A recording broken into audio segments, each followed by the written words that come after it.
and all the brothers and the sisters, cooling out, having fun, drinking yayan with Yahweh Shah up in the kingdom, yeah. Who are we? It's real. Then who are we? It's real. Can't hear you. Israel, Israel. Who's the power? Power Bahashim Yahweh Shah's the power, I said, who's the power? Yahweh Bahashim Yahweh Shah's the power. Shalom, Israel. Shalom. And welcome to the Israelite School of Biblical History and Practical Knowledge. We're located at 231 FM 1092, Stafford, Texas 77477. For those of you that live in the Houston surrounding areas, you know that's still Houston. So, anyways, class times has not changed from the last school to this school. Class time is still the same. Sabbath class 10 to 2. We are only going live on YouTube on Wednesdays and on the Shabbat class. So, but all the other class days, we're still here, still same class time. Virginia, they're still in the same location, 2016 Granby Street. You know, their class days are Tuesday, Thursday, Friday, 7 through 9. All right, Rochester, if you want to get class from Rochester, New York, please hit up Zion at 757-762-3917. And he'll give you a good address where you can get class. Come through and get class if you're in the Rochester area. All right. Their class times are the same as Virginia's. San Antonio, they're still doing their same class times at the same location. If you want to get class in the San Antonio area, hit them up, join them, congregate, unify. That's what we're here to do. Hanukkah is coming up, and that will start November 27th through December 4th. So during that time, we will not have class, but we have not gone anywhere. We'll have class that Saturday. I'm sorry. Oh, that's on the 27th. Yeah, we will have class that Saturday, and possibly that other Saturday. We'll see. There it is. Stay tuned. Stay tuned. We got a raffle going on. If you wanna drop a few duckies in for the raffle, you know you can get 1 ticket for $5, 3 tickets for $10, 5 tickets for $15, and you can Zelle that to Israel 12. You can cash out that to Israel 12. All right, and yeah, it's a little raffle. You can get a shirt. You can win a shirt, a couple friends up shirts, and a headband. So, you know, Israel, they be pumping out the shirts. You can get you a nice little dope shirt and a headband to match. So, yeah, get you some raffle tickets. The more you buy, the more chance you have of winning. So, it's like the Israelite lottery. All right, we still have other YouTube channels that want you to like, share, and subscribe. They're not going anywhere, and we're still adding to them. Israel World is still accepting orders. If you haven't got the fringed up, you can go ahead and get that. Hebrew Academy here in Houston, we do it on Tuesdays. In Rochester and Virginia, they do it on Mondays. If you need to reach a priest or teacher, you can reach Priest Kazakia at 757-300-4047, or you can reach Priest Quatazat at 303-557-8979. Text only during class. If you want to support our business, Sweet Ambiance, and drop a little few duckies here or there on some Sweet Ambiance. Keep you smelling good, very inexpensive, but very powerful fragrances at the same time. So, you know, check us out, sweetambiance.com. If you want to drop any donations, alms, offerings, you can put that in the Wells Fargo account. Or you can Zelle it to us. The Zelle information, the Wells Fargo information should be there on the screen.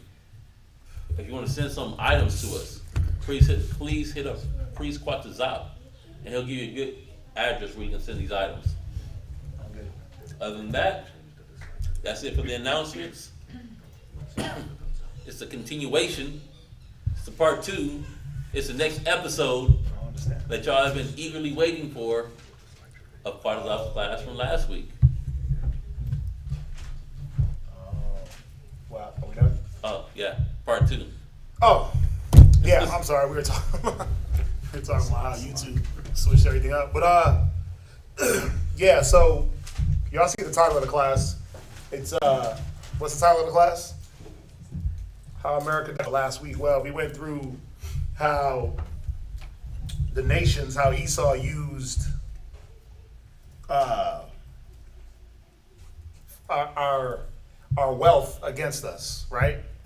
They used our needing employment, our need of food stamps, our economic situation. They used it to destroy our family. Once in the 50s, we were the most likely to pay our debts and buy houses and buy vehicles and add to society. We were actually as the black or Negroes, tribe of Judah in America, we were the ones that were literally propping America up in the 50s.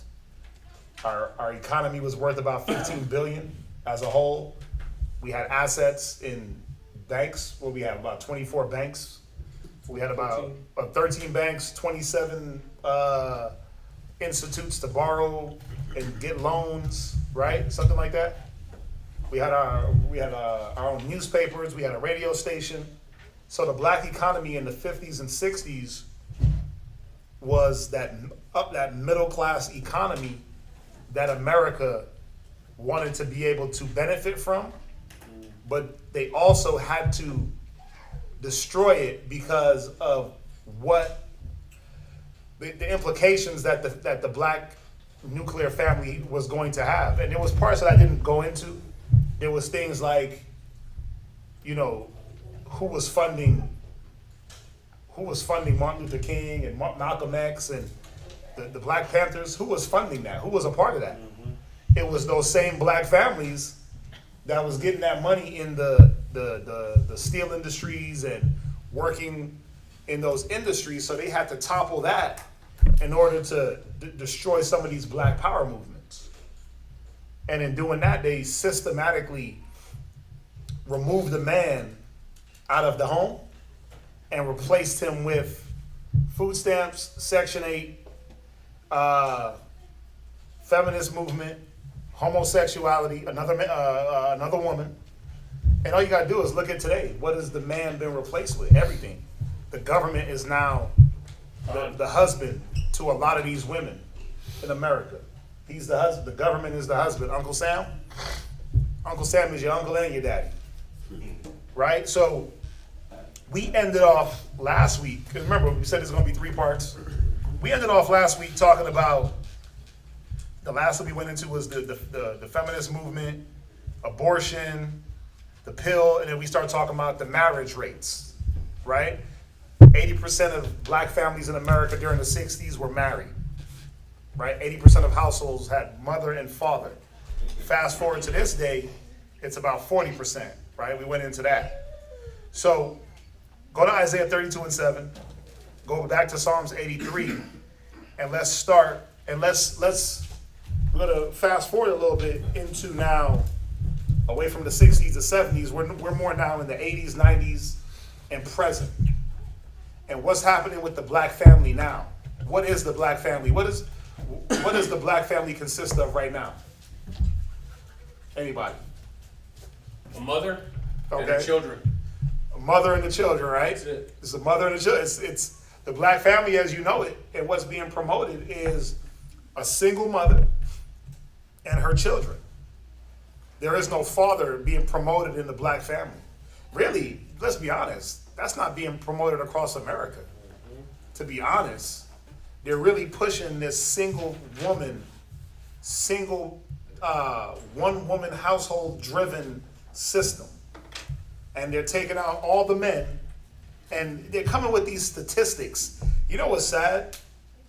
They come with these stats, and they've been pushing these negatives about men for the longest period of time. Like, I'm gonna ask y'all a question. I wanna ask anybody a question that can answer. I'm gonna ask this. How come black women can't find good black men? How come? Anybody? Y'all know the answer. What have they been saying? Black men are either locked up, in jail, homosexuals, or dead, right? That's usually the three things. Like, oh, I can't find no man because they're all in jail, locked up, Or married. or they're married, right? Well, statistically, factually speaking, 51% of black men are single with no children. 64% of those men are in the middle class of America. So, is there really no black men out there? Or the ones that women are picking are just trash? The Pookies, the Ray Rays, the Chads, the Tyrones that are called Tyrone. Call them, right? Statistically, you can go to blackstatistics.com. 51% of black men are single and don't have no children. Right? And 64% of those men are in the middle class. So they're making good money. They're making above $50,000 a year. So what's the problem? Is it the information? Or is it the source of the information? It's always a source. It's always the source, because the source is subjective to their own situation. Mama told you that there's no good men out there because she didn't have a good man. Because all her relationships were trash. So she pumped in your head early. There ain't no good men out there. So you got to survive on your own, daughter. You got to make it on your own. You have to have a backup plan. You have to have a way to escape and live in this world without a man, because there's no good ones out there. But all she was doing was giving you her subjective experiences, the things that she went through with men. Her opinion, but really it was going off her experiences. Because if daddy wasn't home and he was scarcely there, then what?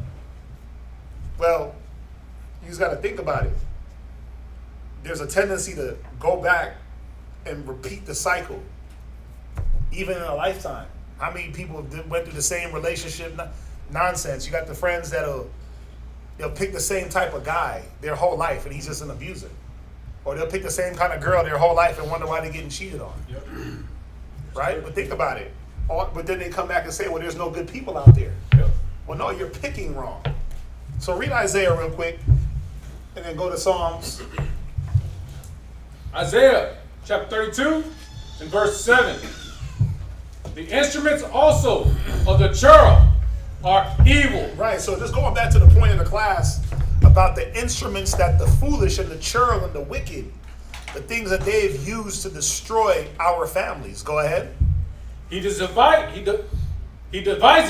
wicked devices Go to ahead. destroy the poor Right. with lying words. They've devised wicked devices to destroy our families. We didn't go deep into the crack epidemic. We didn't go deep into the heroin, the drugs, and the crack in the 80s. That was all part of it. The war on drugs. Those things are having implications today on our men, on our women, on our children. Go to Psalms 83 and verse 3. Psalms 83 and verse 3. Right? They have taken crafty counsel against thy people. Go ahead. And consulted against thy hidden ones. Right? They have said, come and let us cut them off from being a nation. Right? That the name of Israel may be no more in remembrance. And this is what we got to see. We got to see that that the whole agenda is to cut us off from being a nation. What does a nation start with? Benaiah? What does the nation start with? Before even a family. It's the men. It's the men. Then you got to have the women. Then you got to have them come together. Then they start to build families, and then you can build a nation from there. You're right, because it says one little one shall become a nation. Yeah, one little one, a little one shall become a nation. You see that? So Abraham became a nation. became a nation. Ishmael became a nation. Right. Jacob became a nation. And we're not discrediting the women at all, because remember, he told Rebecca she was going to be the mother of millions, right? Of trillions. Be thou now the mother of millions and hundreds of millions. So obviously we can't do it without the women, but they know that without one of either of those components, they're going to be able to destroy us as a nation. So it's a situation where what's easier to convince? If I want to infiltrate something, am I going to penetrate the strongest point of its defense? No, I'm gonna go to the weakest point, right? I'm gonna go to the weak point, but what do I gotta do? We went to it. I gotta get that strong thing out the way, that strong man, right? And that's what they've done. They've removed the man out the house. How do you spoil a strong man's goods? Well, you gotta tie the strong man up. How have they tied up the men? Well, they've tied us up in jail. They tied us up with lack of education. They've tied us up by putting our women between a rock and a hard place, and saying, well, if you want to eat, you got to choose. Most women are going to choose to eat and choose for their children to eat, and most men are going to choose their children to eat. So they're going to excuse themselves from the situation, like how they did with the no man in the house law with the food stamps. A lot of those men raise their hand and say, you know what, I'll leave the house because my kids got to eat.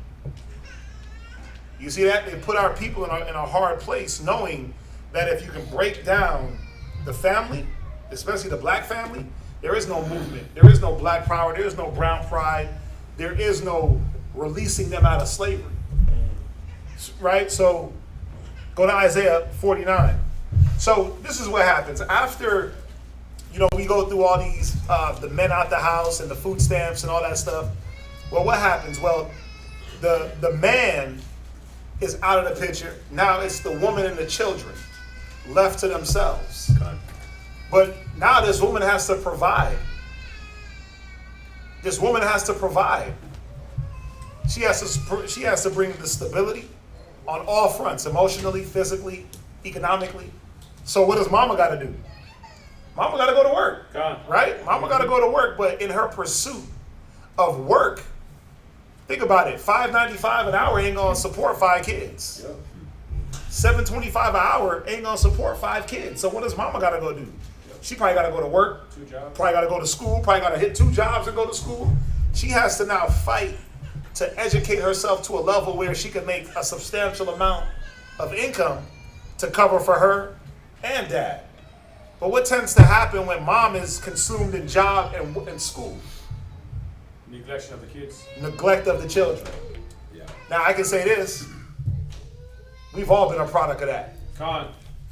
Unless anybody here have a stay-at-home mom? But just stay at home? Stay-at-home mom? Mm-hmm. Dad in the house? Stepdad. Stepdad. Okay, so not so much for you, right? Dad, Dad? I know you. Stop. Dad? Until 14. So you're about 14, right? So half your life, right? Which, I mean, that's a big thing, right? Pops, right? No. You knew where he was when he was. He went in the house. You knew he was around, but he wasn't in the house. Yeah, same here, right? He had pops. He had pops and mom, but even pops was more hands off. But we're all a product of this system in some way, shape, or form, right? Where mom, she's being told now, get your education, go to work. But then there's something that's left out, which is the kids, right? So go to Isaiah 49 and 15. Isaiah chapter 49, verse 15. Right, read it clear. Can a woman forget her sucking child? Right. That she should not have compassion on the son of her womb. Right. This is a question. Can a woman forget her suckling child? Think about it. You look at a lot of women, you're like, dang, how could a woman forget her child that's nursing? She just dropped him out the womb. How can she not have compassion? Well, the sad part is that America, Esau, he found a way for you to think that you were showing compassion, but in turn, you were not showing compassion. Well, I got to go to work to provide, but y'all got to leave my kids to the streets, to a weird family member, to the block, to the neighbors. I got to leave my children. Don't you know that the women are the first line of defense? Don't y'all know that? Y'all are the first line of defense to your children. Nobody else. Nobody else is going to stand up for their children the way a mother does. When you read, when you go to Maccabees, I don't have it in here. Let's go there real quick. But when you go to 2 Maccabees, what is it, 7? The mother and the 7 children, the 7 sons. Why were they imploring her to talk to her sons? Because she was the first influence on her sons. Yep. They knew that they could use her to influence, like, hey, listen, you can talk them out of being burnt up and cut alive, right? Cut up alive. They knew how much the mother's influence was on her children. But how can you influence anything when you're not around? And guess what? If you're not the influence, something or someone else will be.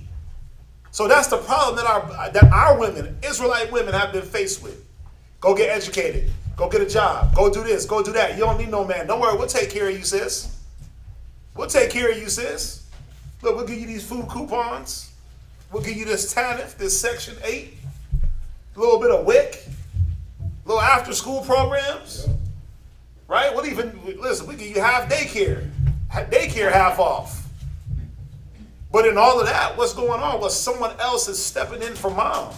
Dad is already gone. He's already out the picture. So now mom, she's halfway in the picture. Why? The pursuit of the system. Finish that Isaiah, and I'll find this in Maccabees. Yeah, they may forget. Right? It says they may forget. Go ahead. Yet will I not forget thee. Right. And ain't that a sad thing where it says, yea, a mother might forget? She might forget. How can you forget? Oh my God, I got a baby. I got the baby in the car. You ever know those people that leave the baby in the hot sun? Oh, con. Kids dying. How the hell did the kids die? A heat rash and heat wave? How? How could you forget you just gave birth? And that there's a greater responsibility. Now, remember, I'm being sympathetic here because I understand that they've put us between a rock and a hard place. It's like, listen, I got to feed my kids, right? And I can't just feed them on, hey, food stamps back in the days wasn't what it was now. Food stamps now, cats is getting lobsters and steaks, right? Fajita meat. It's true. All types of, right? But back then it was a brick of cheese, that peanut butter that didn't mix well, and some condensed milk. It was always oily at the top. Yeah, it was always oily at the top. You had to stir that up, right? The no frill, the box, no frills. That's some good stuff. That brick of cheese that was actually some real cheese though, at least. It wasn't no Kraft. You know what I'm saying? But it wasn't what you can go get now when you pull up to a Kroger, fill up 2 baskets, and you getting like organic. You getting organic almond milk and organic this, and you go to Whole Foods with some food stamps and get juices. That's true. And salads. Like, it wasn't the same. You weren't using that in the same way until Judah and Israel start catching on. Like, oh, I can buy shrimp, crab, and lobster.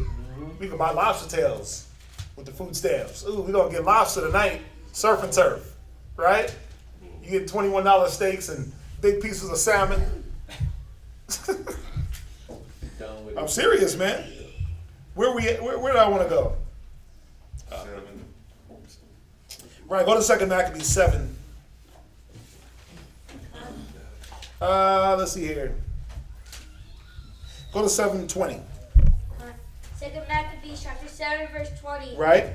But the mother was marvelous above all and worthy of honorable memory, for when she saw her 7 sons slain within the space of one day, she bare it with a good courage. She did what? Bear it with a good courage. Yeah, because if you read the story, remember they were trying to make these boys eat swine to bow to the king's law, and they were killing them in front of their mother. And they would tell their mom, like, listen, just go ahead and tell them to eat it. Go ahead and tell them to give in. Tell them it's going to be okay. And moms was like, hell nah, y'all better not break. Why? Because they went to mom knowing that mom was the first line of defense. She was the first influence on her children. She's going to tell us here. Read on. Oh, can I say this too? Yeah.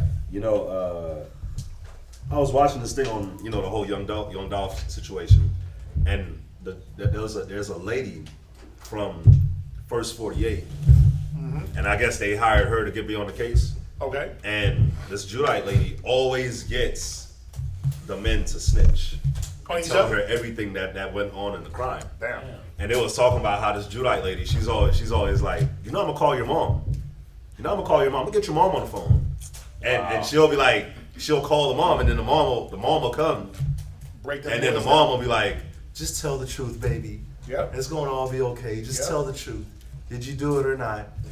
And so she goes and she gets the mom, and the mom will get these men to just start talking. So the mom, us as Israelite men, you call mom and it's like, damn, mom is here. Or you call grandma and it's like, damn, grandma's here. And we're gonna go into that too. Mom is that defense. Mom is that, you know what I'm saying?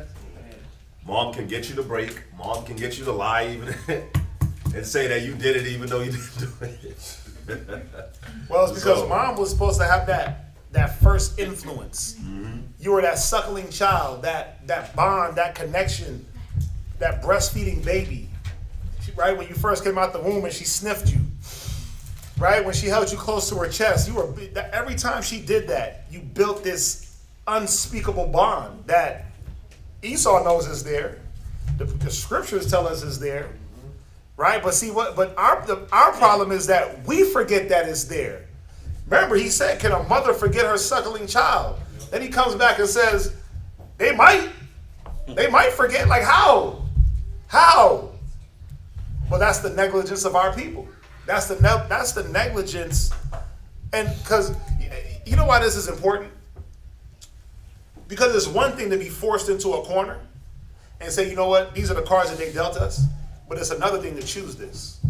And you got more and more women, more and more black women choosing to be single women, to be single parents, to have their children without fathers. They're choosing it.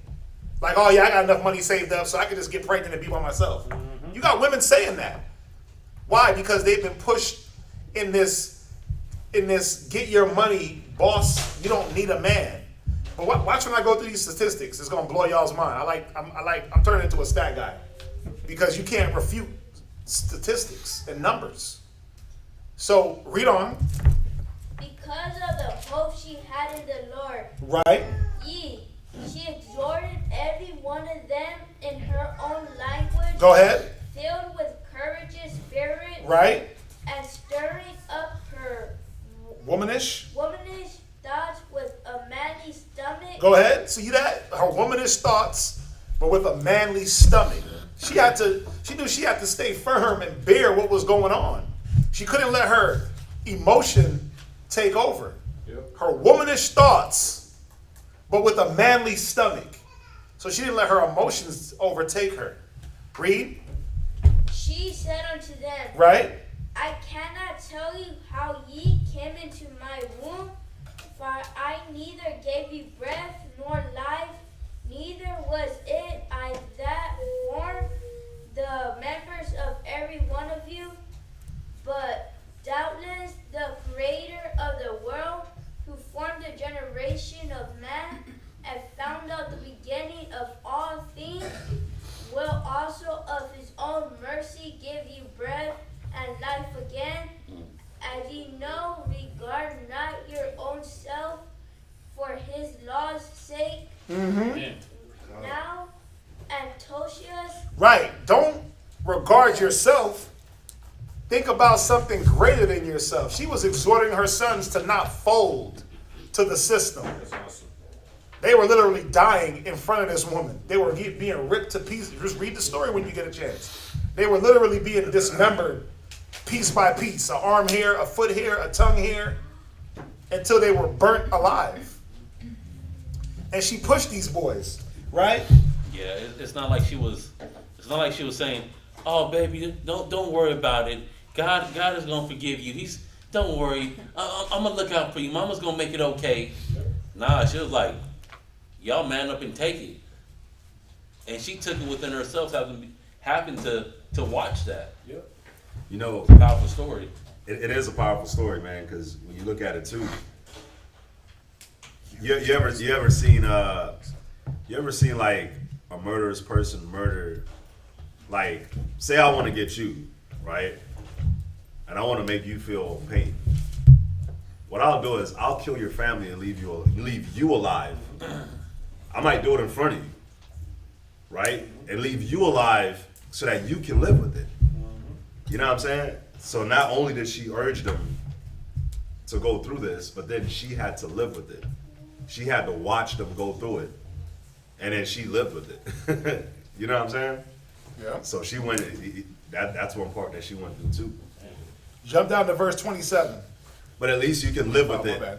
At least you can live with it if you know that, man, at least they went out for a righteous cause. The Most High is going to accept them. You know what I'm saying? Read verse 27. Verse 27. But she bowing herself towards him, laughing the cruel tyrant to scorn, Right. spake in her country language. Read. On this manner, O my son, have pity upon me that bare thee 9 months in my womb, and gave thee suck 3 years, Right. and nourished thee. Can a woman forget her child that's sucking? No, you shouldn't. She said, have mercy on me. I gave you suck for 3 years.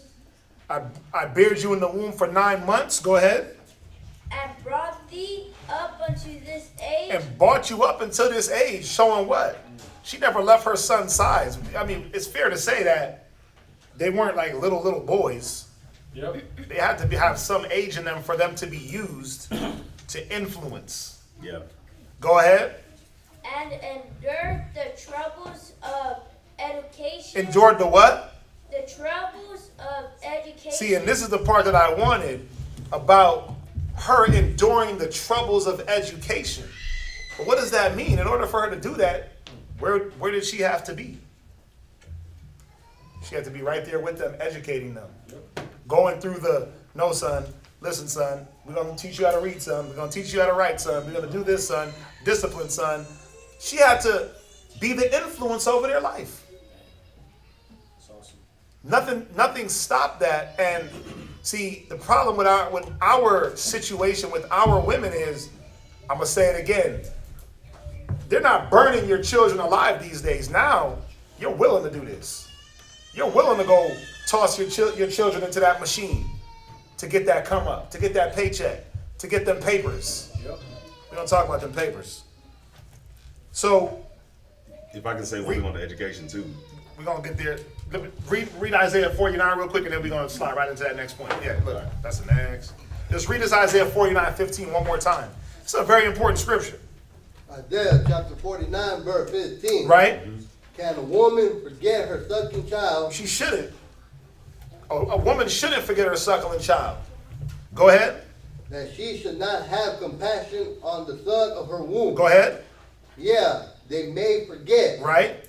Yet will I not forget thee. Right. What were you gonna say? You know, I was gonna say, you know, in First Maccabees where it said that she bared the education of them. Yep. You know, I was thinking about it, man. Like, I remember when I was young and my dad would teach me.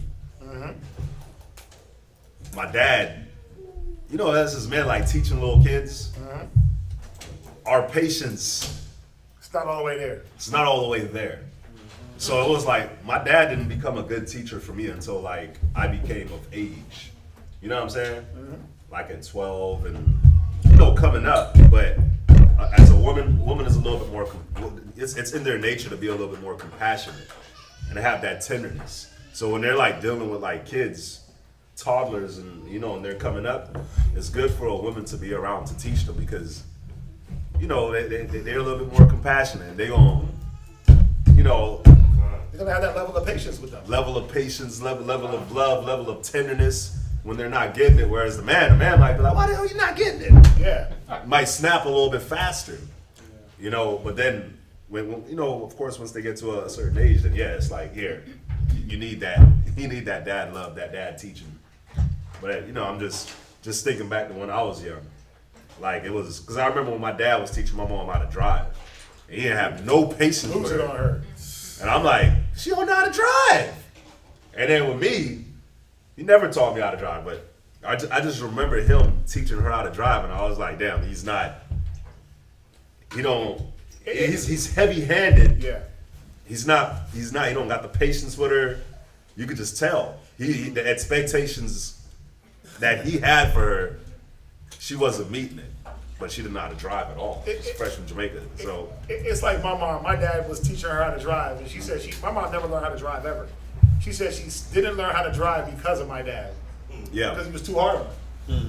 He was too, like, why you ain't getting it? So Yeah. she never learned how to drive. He was teaching her, but he was just impatient. But see, does that mean that dad is not needed? No. See, the balance is dad is the enforcer.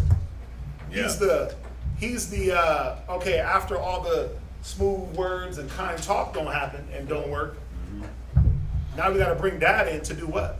Yeah. I was listening to this Edomite talk about this, and he was like, man, because watch when I go into these stats, he was talking about how if it wasn't for his dad, he would have failed the first grade. But he remembered his dad would stay up with him late, and he said it. His dad didn't have all the patience because he would get angry. He said he wasn't scared to raise his voice. But I needed that discipline part to be able to pass the first grade. He said if it wasn't for Pops, he wouldn't have passed the first grade. Now, check this. Let's go here real quick. So we did Isaiah 49:15. So what's the problem? I want to see if y'all are with me. What's the problem with them using education as women being educated as a tool to discredit men? What's the problem with that?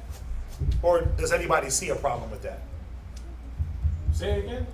Is the push for women's education and being overly educated, that push, is there a problem with that? Yes. What's the problem? The way I look at it is that push for knowledge over the man, making them being smarter of the man. So when they come to the house, they can actually check him and tell him what he's doing right and what he's doing wrong. Right. See, again, there's nothing wrong with a woman knowing something and being educated and going to school. There's nothing wrong with that. But the balance, what's that? Or also, wouldn't it be like they have all the knowledge and education? It's like, oh, they don't need no man because they have themselves. Basically, that's what it was.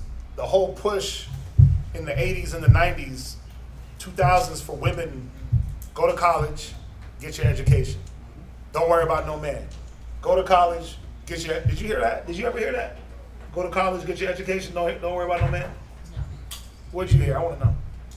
I heard, go to school, it wasn't not to be a man because we always catered to the men in our family and things like that. Right. But my mom, she just raised us to be self-sufficient in case you did not get married. So it wasn't, you don't need a man. It was just like, in case you didn't get married or have one, you need to be able to take care of yourself. Right. Now, again, even in that, presenting it in that way, there's a problem with that. I have a problem with that. Because when you tell a woman, in case you don't get married, you're automatically putting a negative spin on things. This is my opinion, and I can go to scriptures to show that you're not supposed to move towards anything in a doubtful mind or in a what if, right? Now, we know every single woman ain't getting married out there. One in 4 black women get married in their whole lifetime. 1 in 4. But there's a reason for that 1 in 4. Think about it. 80% got married in the 50s and the 60s. Now, 25% in 2021? That's not by coincidence. That's not because y'all are ugly and men just don't want y'all. You know what it is for? It's because of your education. It's because of your PhD, MBA, bachelor's, associates, this degree, undergrad. It's because of how much money you tend to make. Because of the way it's put before a family and a relationship and kids and a man. True. It's always go go and get educated, right? But I want y'all to just bear with me real quick. Go and get educated means go to college, right? When you tell a black woman to go to college, what are you really telling her to go do? No, not be free from a man. You tell her it's something closer. What are you really, when we send them off to college, what are we really showing our girls to go do? They're in college, mind you, they've been under your whole roof all the way till 18. And then you're like, you know what, baby? Go ahead and move to college and live your life. What are you telling them to do in a roundabout way without telling? Nope, stop, read, daughter. To be independent, right? But not just independent. What else? You were going to say something, Derek. Independent, but what else? What comes with that independence? Benaiah. Do whatever. That's independent. Do whatever you want. But what comes with that? Give me some specifics. What? No rules, but I want y'all to be specific. What happens to women when they go to college? Can I say it? No. Stop. Huh? No. Oh, no, man, you actually don't strong. become strong. No, but that's what they say. Oh, but that's what they say. But that's the opposite happens. Status? No. What? Y'all. But how? How is the woman weakened? She's getting her mind strengthened with all 50 million books and papers, right? But what's being weakened? What's being broken? Think about it. You got a daughter, right? I do. She's in college, right? She is. She lives at home still. She does. That's your only benefit. Imagine if she didn't live at home and you sent her off to a college in California somewhere. You can't influence her and neither can mom. So what are you really giving her up to? I'm giving her up to the system. Basically. Listen, you're giving her up to anything that's going to come her way to use, abuse, lay with her, defile her, and then do what? Move her to the side. The majority of our women are taught, go to school, get educated. They run through a bunch of men. They get hit by a bunch of fraternities. They sleep with a bunch of guys. And then they want to settle down at 30. It's already too late. You already got 3, 4, 5 kids. Think about why you think there's so many single moms? This summer, when school was out, I picked my sister up from college.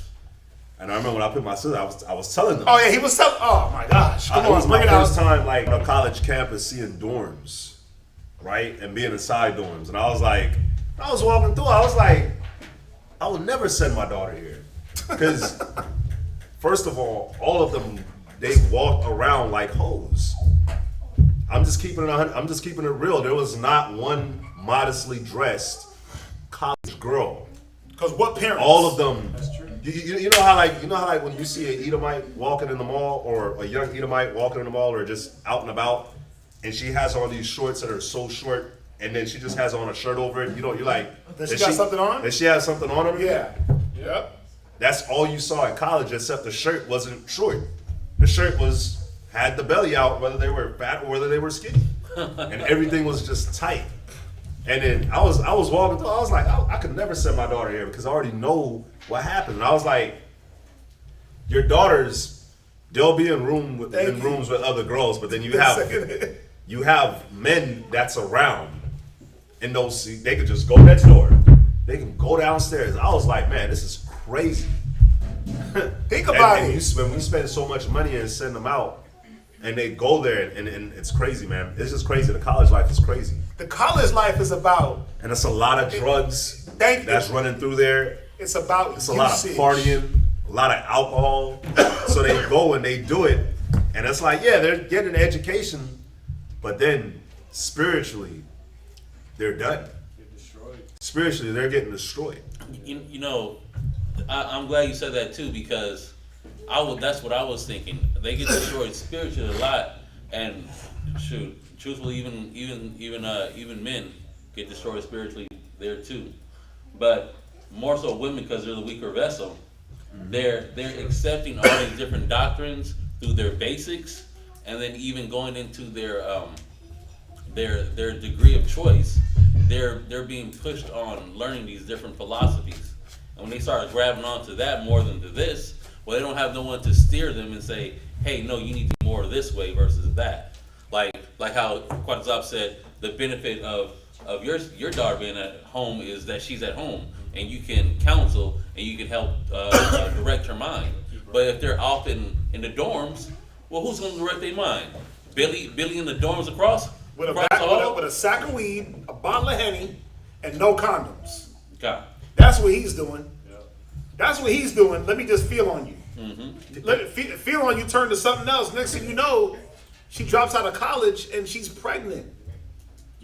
I'm gonna say this. See, you got to just ask yourself this. Just put it like this. Let's say the average female goes to college and dates 3 men in college. That's 3 men that she's dated and slept with. 3. By the time she's 24, 18, 19, 20, 21, 22, 23, 20, something like that, 18 to, yeah. Think about that. Think about that. She's already been used up. She's already been used up and influenced in this way of being promiscuous. Promiscuous girl, right? She can sleep around. She can be independent. I'm getting educated, right? So now I'm able to have the same power as a man. The power is that I can think like a man, right? In business. I can go into the same industries. I can even probably make more than a man. So what does that take away? Well, that type of woman will never ever bow to a man. That's true. She'll never submit to any man. Anybody in here know anybody that makes like any women that make over 100,000 a year? 200,000, 300,000? Now, we run into them at the cart all the time, and I know personally women that make over $100,000 a year. One of my good friends, she makes that type of money and she's single. She can't find no husband. They're all single. But you know why she can't find no husband? Because of her spirit, the way she is. If he ain't making this amount of money, can't date him. If he ain't this, if he can't travel, and she got so many stipulations, damn near 50 plus years old, and can't find a man. Because her money dictates every stipulation. But guess what? There's hundreds of thousands of women just like her, black women especially. Go look at the Tracy Ellis Rosses. Go look at the Lisa Rays. Go look at the like all these diva chicks that got money and can't get married. Oh, like the Oprahs. Oprah's probably gay anyway, sleeping with Gail. But look at all these black women entertainers that look at them. That's true. The Holly Berries and these type of women that they making so much money but they can't get no man. Why? Can't keep nothing. Because they're so far on the Richter scale with what they want and what they've been given that they ain't gonna bow to no man. They ain't bound to no sis getting order. I got money, nigga. Yeah. I've been slept around with a bunch of men already. I've already experienced everything, so I don't need you. So education and money equal lack of submissiveness and a high level of combativeness towards men. Don't y'all see? I just got one thing and I'm done. Go ahead. We got an hour left. Go ahead. I got something. You know, I just got one thing and I'm done because we got an hour left for this class. Oh my God. You know, one of my favorite scriptures is the second. We're gonna go to 9:30. Colossians 2 and verse 18, I think. We right? went too long on the announcements. And in the scripture, it tells you that you're complete in Christ. Right. So, not saying that, because of course we're not saying this, that it's bad for a woman to, like get an education and bring in money for your family. I'm gonna say this: it's bad the way it's bad the way our women have been taught to do it. It's bad the way we've been taught to do it. So, but we got to understand that what we were created to do and why our lives is not complete, especially when you look at them in the world, is because we're doing that becomes put on a pedestal before what you were really created for as a woman to do. You see what I'm saying? So because of that, now things are thrown off, and that's why you see so many of our women, Israelite women, that's not succeeding. Yeah, they might have the money and the cars and the job, but the family aspect, they don't have it. The husbands, they don't have it. The happy life, happy wife, they never achieve it. They're And depressed. they're depressed, even though they have all this. But why? Why? Because you're not doing what it is that you were created to do. Yeah. You're not complete in Christ, the so it don't natural matter. Yep. You're always gonna have lack when you go Yeah. and you put these things over what you were created to do Yeah. as a woman. You're always gonna feel that emptiness. Always gonna feel that. It's just like a brother that comes into the truth, and he learns Christ is black and what he's supposed to do for his nation, and he says, you know what, I'm gonna abandon that and go do my own thing.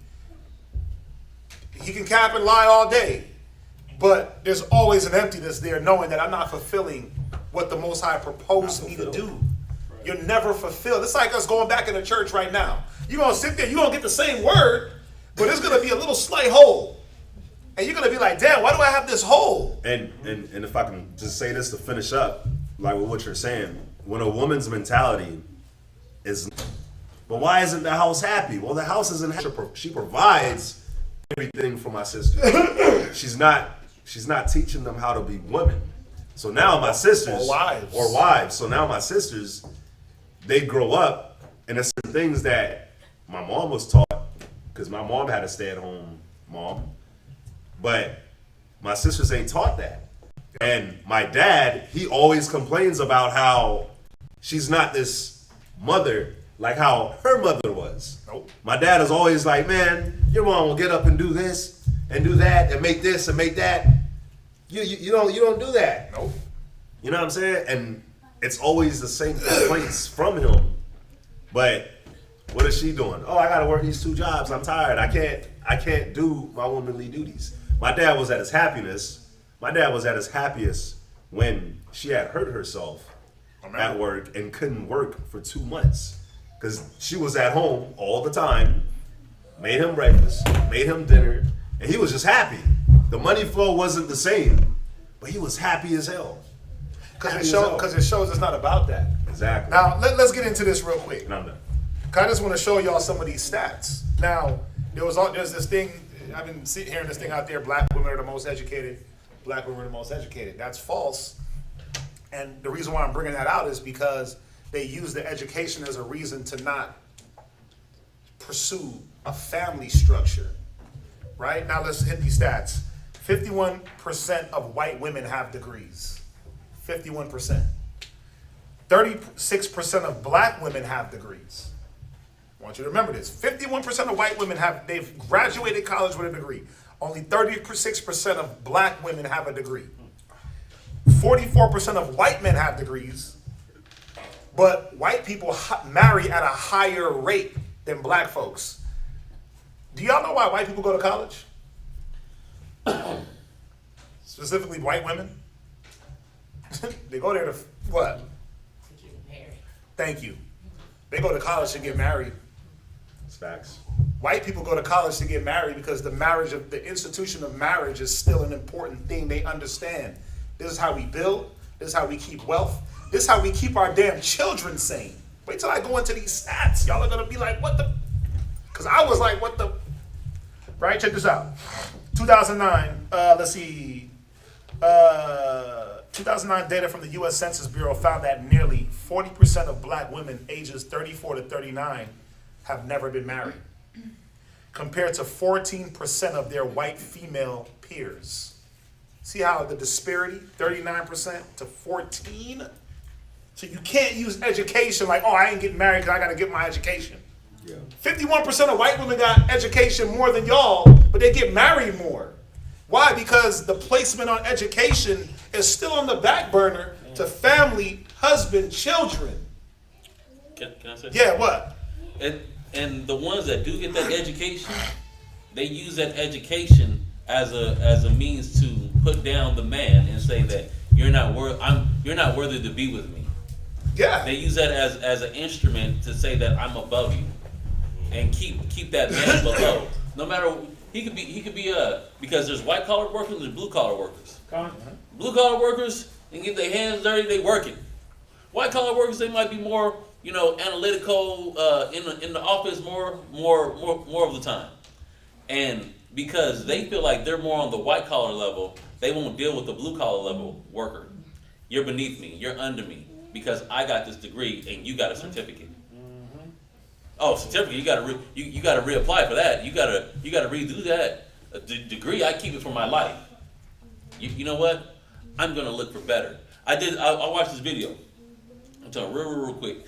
This woman going into a house, a mall, and each level of the mall is to search for a husband. First level was the average street guy, and Pookie and Ray Ray. Pookie and Ray Ray. Next, and there was one stipulation: once you go to one floor, you can't go down. All right, and then she gets to the next level, and now it's it's an average guy. He's a nice guy. He loves kids, and she's like, okay, well, if this is the second level, what's the next level about? Get to the third level. She goes up to the third level. He's like, okay, got money, good looks. He's good with kids. He even helped with the household chores. Man, all the way to the top, baby. Go to the fourth floor. And then there's nobody there, and says, okay, thank you for coming through, and escorts her out. Because she surpassed all her suitable men. And she's left with nothing. Die alone. Left with nothing. And that's what happened with a lot of women when they get that education, because they feel like they're above, and they feel like they can always get better. There's always something better, and I'm going to keep reaching until I get better. And then when they've reached so long, when they start hitting that wall, and they're reaching prospects are thinner now, they're like, oh man, men are dogs. There's no good men left. It's like, no, you passed up all the good men, thinking it was a better one. Yep. Because you looked at, you use, they got you to look at education and a career as the litmus test of how to pick a man. Okay. Now, again, 51% of white women have college degrees, but they get married at a much higher rate. They actually double black women. Why? Because they go to college, they go into these institutions, they go to church looking for a man. Mm-hmm. But guess what? Why are they better off? Because don't get it twisted, they are. Esau's better off when it comes to marriage. When it comes to family structure, they're way better off. Everybody knows it. Why? Are they wrong? They got something right. Check this out. Check this out. It says, the research found that black women aged 35 to 45 with college degrees were 15% less likely to be married than white women without a degree. Because what does that degree do to a black woman? It puffs her damn head up. And she ends up like the woman going from floor to floor to floor, like, I can find something better. Nah, sis, you're not going to find nothing better. If you're using you as a litmus test to what's good, then no one's going to be able to match you. And if it's about education and money and career, then guess what? You already wiped out half the men in the world. Only a certain percent of men. How many men in America make 100,000? 16%. 10? It's about 10. 10 to 16. I'll take that.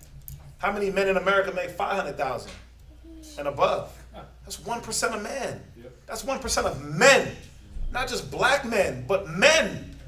So now, as a black woman, you got to start branching out to other races. You're starting to see that with black women a lot more. But this is the question you got to ask. Because if black men ain't dealing with black women, who the hell is? White men ain't coming for that disgruntled, hard-headed, stiff-necked, damn pride. They're not coming for that. They can go get them somebody younger without all the fuss. Think about these old-ass white dudes. We was in Bar Louie the other day, and we was rapping. I said, look at that white man right there. He's probably married. He had a young little Asian on his arm, young, tender Asian, and he had money. Yep. And I know he would ring on his finger, married. And old girl ain't had no ring. She was just a date. Yep. She was just a date, but she wasn't tripping. He had money. She was a confectionery. Old white man, right? Why? Because they let their money talk. You're not going to downplay me and downgrade me because I got dough. Men make more money than women regardless, as a whole anyway. So if it's about those things, man is always going to rule. But let's bring it back. 1 in 4 black women will marry in their lifetime. In 2020, there was about in 2020 there was about 4.25 million black families in the United States with a single mother households. This is an increase from 1990, where the levels were about 3.4 million. So it went up about 1.5 million with single mother households because of the push. The push for you can do it without a man, without the hassle. You can be the man. Don't y'all see that everything is reversed? Don't you see that women are being trained to be men? Yep. Y'all don't get that? Yep. Nobody sees that the women in America are being trained to be men and the men are being trained to be women? Yep. I mean, it's so apparent. Yep. Yeah. Men are definitely being trained. Women are being trained to be men. I mean, it just is what it is.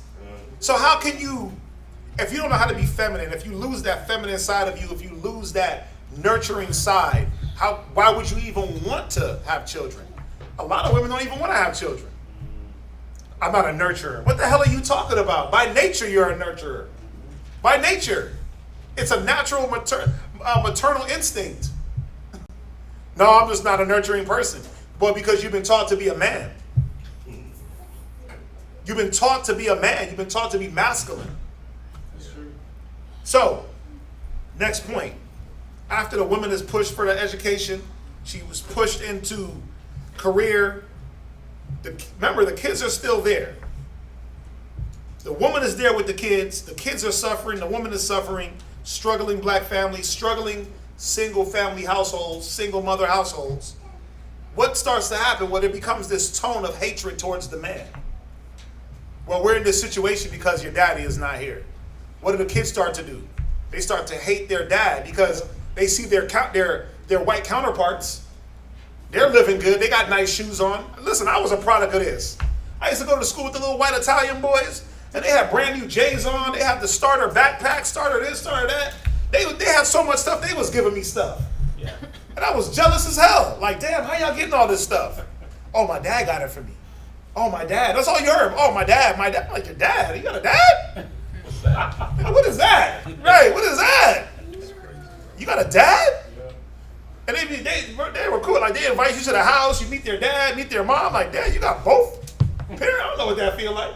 Y'all got Tupperware. Y'all got TV with a remote. TV with remotes. Y'all got multiple Y'all got TVs. multiple. Yeah, like, damn. Are they color? Like, hey, I used to think all white people were rich. Hell yeah, that's how I felt. Like, all white people were rich. God. But what was it that you saw? Well, you saw a family structure that what I grew up in was you barely saw any of the kids that I grew up with. Maybe, man, I can remember probably one kid named Justin. He had his mom and his dad. His dad was a trash worker. His dad worked for waste management or whatever it was. I'll never forget that. But he was the only kid I remember seeing with a dad in the whole projects. No, it was him, my next door neighbor Darren. Darren had his pops too, but Darren was a kid that kind of moved in later, but his dad was always there with a stepmom. So he moved in with his pops from his mom. So that was a kind of a different situation, but still, that was like the only two examples of a father. Like, damn, y'all got a daddy? Yep. All our other friends was mom in the house smoking cigarettes, sitting in the same damn recliner, house dirty, cats walking around, smelling like rat poo, roaches. That's all we saw. Her cussing them out, getting mad. It's like, damn, this is it. That was it. That's all we saw growing up. But there was this hatred, this tone. You just like your damn daddy. Mm-hmm. You look just like your daddy. Go to Ezekiel 16. Ezekiel 16 and 45. Ezekiel 16, chapter 45. Right? Thou art thy mother's daughter. Go ahead. That loatheth her husband. Because remember, this has started from generations, from the 50s and 60s, where the man started to become hated because of the things that befell him. He had to leave the house to let the kids eat. Well, we hate daddy for that because he ain't around. He missing birthdays and Christmas. Right? Now, since he don't have no support, drugs, alcohol, the streets are his support. So what happens? Well, you chose drugs over us, Dad, so we hate you for that. Now, that tone is pushed down. You know, the one thing, my mom never talked bad about my dad. I thank her. That's the one thing I thank her for. She never talked down on my dad. She still don't to this day. They're actually good friends. You know, if I can say this real quick, man. I'm glad you mentioned that because that is something that plagues the Israelite family too, man. Is even if like a young man is coming up and he doesn't have his dad, there's so much hatred and anger because his dad was never there. Right. So then when he looks at his dad, you know, a lot of the times they never look at the situations as to why the dad isn't there. You know what I'm saying? And the tone that the mom comes with, that hatred, the son who's never met his dad or been around his dad, or the daughter, they have this hatred and resentment towards the dad too. When a lot of the times, like I'm gonna say 80% of the time when a man has a child and he knows that's his child, he does want to be around the child. He does want to spend time with the mom. Hey, there's statistics that show that black men are better fathers than any father on the earth. That black males are better fathers than white fathers. That's fact. Listen, I know brothers in the truth that their mom crapped on their dad when they were young and got them to hate their dad. And when they finally met their dad, it was like, well, no, I was there. I'm paying child support. I wanted to be there for you, but she wouldn't let me. God. Yep. She wouldn't let me. And his whole mind is blown. Like, wait a minute. She told me you hated me. You didn't want me. You didn't want to be around. And he's like, no, I've been paying child support the whole time, son. Or he had to work extra hard because child support was killing so him. much money. So he had to work overtime or work 2 jobs just to be able to have some type of stability. Yeah. So yeah, Couldn't when it was time for him to come and get you, he couldn't. Right. Because he has a second job or he was too tired. Or You know if he what I'm saying? did, mom's is like, no, you're not consistent. But that money was coming consistent. See, because child support was another thing that was put in the stead of a man. Child support, when it came in, that all started in the 60s also. I didn't even want to go into that. But that whole welfare act, child support was a part of it, where we can pay you to not have a man around. Think about it, man. Our women opted to get checks from the government than to have men. Yeah. So now we're in this situation. Where you at? Read on. Ezekiel chapter 16, verse 45, second precept, that loatheth her husband. That hateth her husband. Why? Well, I hate my husband because I was taught to hate him. Mama hated her husband, and grandmama hated her husband. She hated being married. She hated the institution of marriage. Why? Because her counterparts were free. The other women on the block got a chance to run around and dip and dive over into this situation. They could go to Studio 54 and they could go over here and Harlem Nights. Right? But grandma had to raise my dad and my mom to be respectable people. Why do women think it's so bad? Why is it not enough to take pride in raising your children and saying I raise respectable children? How come women don't take pride in that? See, the majority of women don't. They rather take pride in a career or a piece of paper that they can hang up. MBA, Masters, Bachelors, and Associates. They rather take pride in that. I got they rather take pride in those. But what about raising respectable children? What about raising a respectable daughter that's going to be a respectable wife? Raising a boy that's going to be a good husband? When did that become not enough? It's true. That's the funny thing. That's all I want for my children. They don't got to be doctors. They ain't got to be lawyers. They ain't got to be scientists. I want them to just be good. I want them to be a good husband. I want her to be a good wife. Yep. Because at the end of the day, when you boil it all down, that's all that matters. Everything else is going to fall into play. If he's a good father and a good husband, that means that he's going to deal with his children the right way, and vice versa. But if he's if he's damn Dr. Phil, but he don't care for his family, he just popping out babies, and him being a doctor don't mean nothing. It's true. Her being a damn astronaut means nothing. It means nothing in this world. Yeah. And that's how we should look at it. Somebody asked, what was the question she asked, the sister asked? Shalom, I have a question. Right? How would a parent support their child that's in the truth Right? and they know the ways of the Most High, Right? and follow, Right? but wants to go to college for what they want to do? Example, becoming an RN. Right. Well, what it is you have to balance them out. There's nothing wrong with going to school to be an RN. But the emphasis should be on what? Because RN don't teach you how to be a wife. It just doesn't. She's going to get married someday. RN don't teach you how to be a mother. You know what's crazy? If women put the same emphasis they do on school, on being wives and mothers, man, listen, this earth, You know, this earth would be, it would just sparkle. It would glow with love. If they put that same emphasis on education that they put on being a mother, or vice versa, man, listen, we wouldn't even be, listen,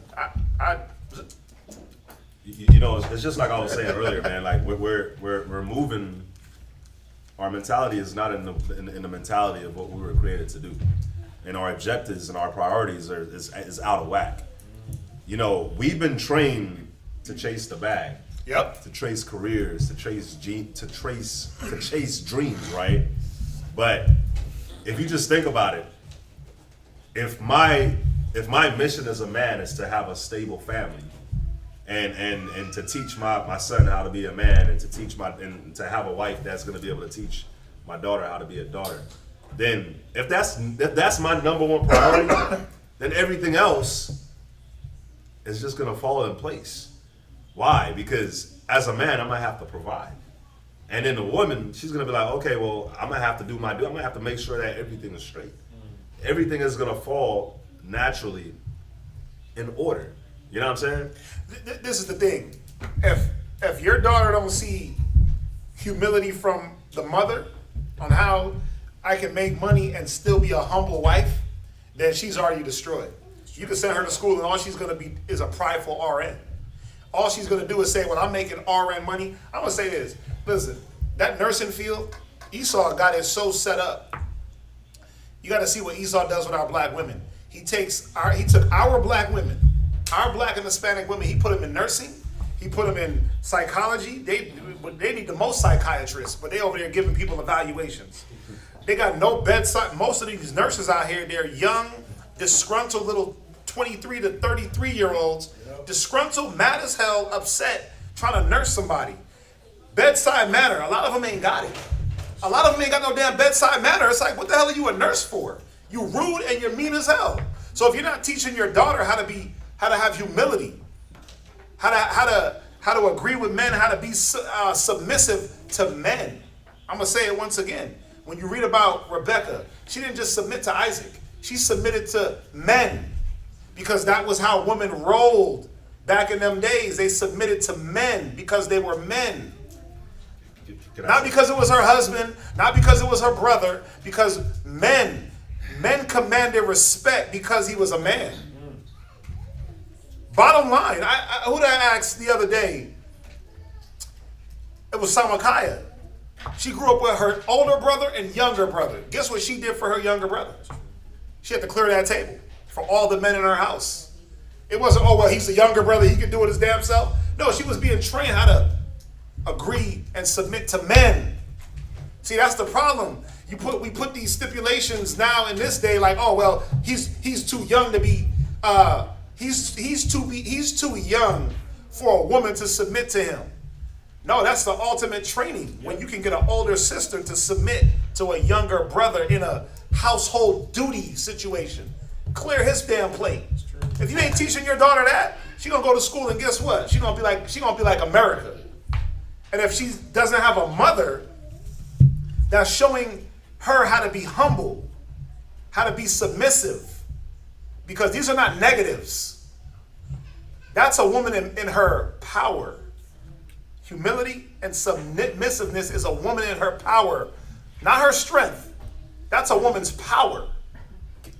One more thing. But when she's strong, a woman in her strength is a masculine, overbearing man. A woman shouldn't be in her strength. So if you're not teaching your daughter how to be in her power is her humility, her submissiveness, her meekness, her kindness, her wisdom. Biblically, not RM school. I'm not saying there's anything wrong with going to school, but the way we've been taught to do it is wrong. we've been teaching our children, go to school and put everything else on the back burner. Don't learn how to be a man. I can say the same thing about our boys. If you're not teaching your son how to be a man, what's he doing in college? He running through all them chicks and doing what? Popping babies and making single parent households. So it's the same exact thing. But I'm dealing with the women. I ain't dealing with the boys. You know why? Because women, you allow men to lay with you. The dirt bags. You allow the dirt bags to lay with you and impregnate you. Every baby that's born is because of a woman. Remember that. It was her choice. Unless she was raped, of course. It was still her choice. Con, Listen to what I said. Every baby that's born Yep. is that woman's choice. Rape or not, it's still her choice. Go ahead. I was gonna say this, man.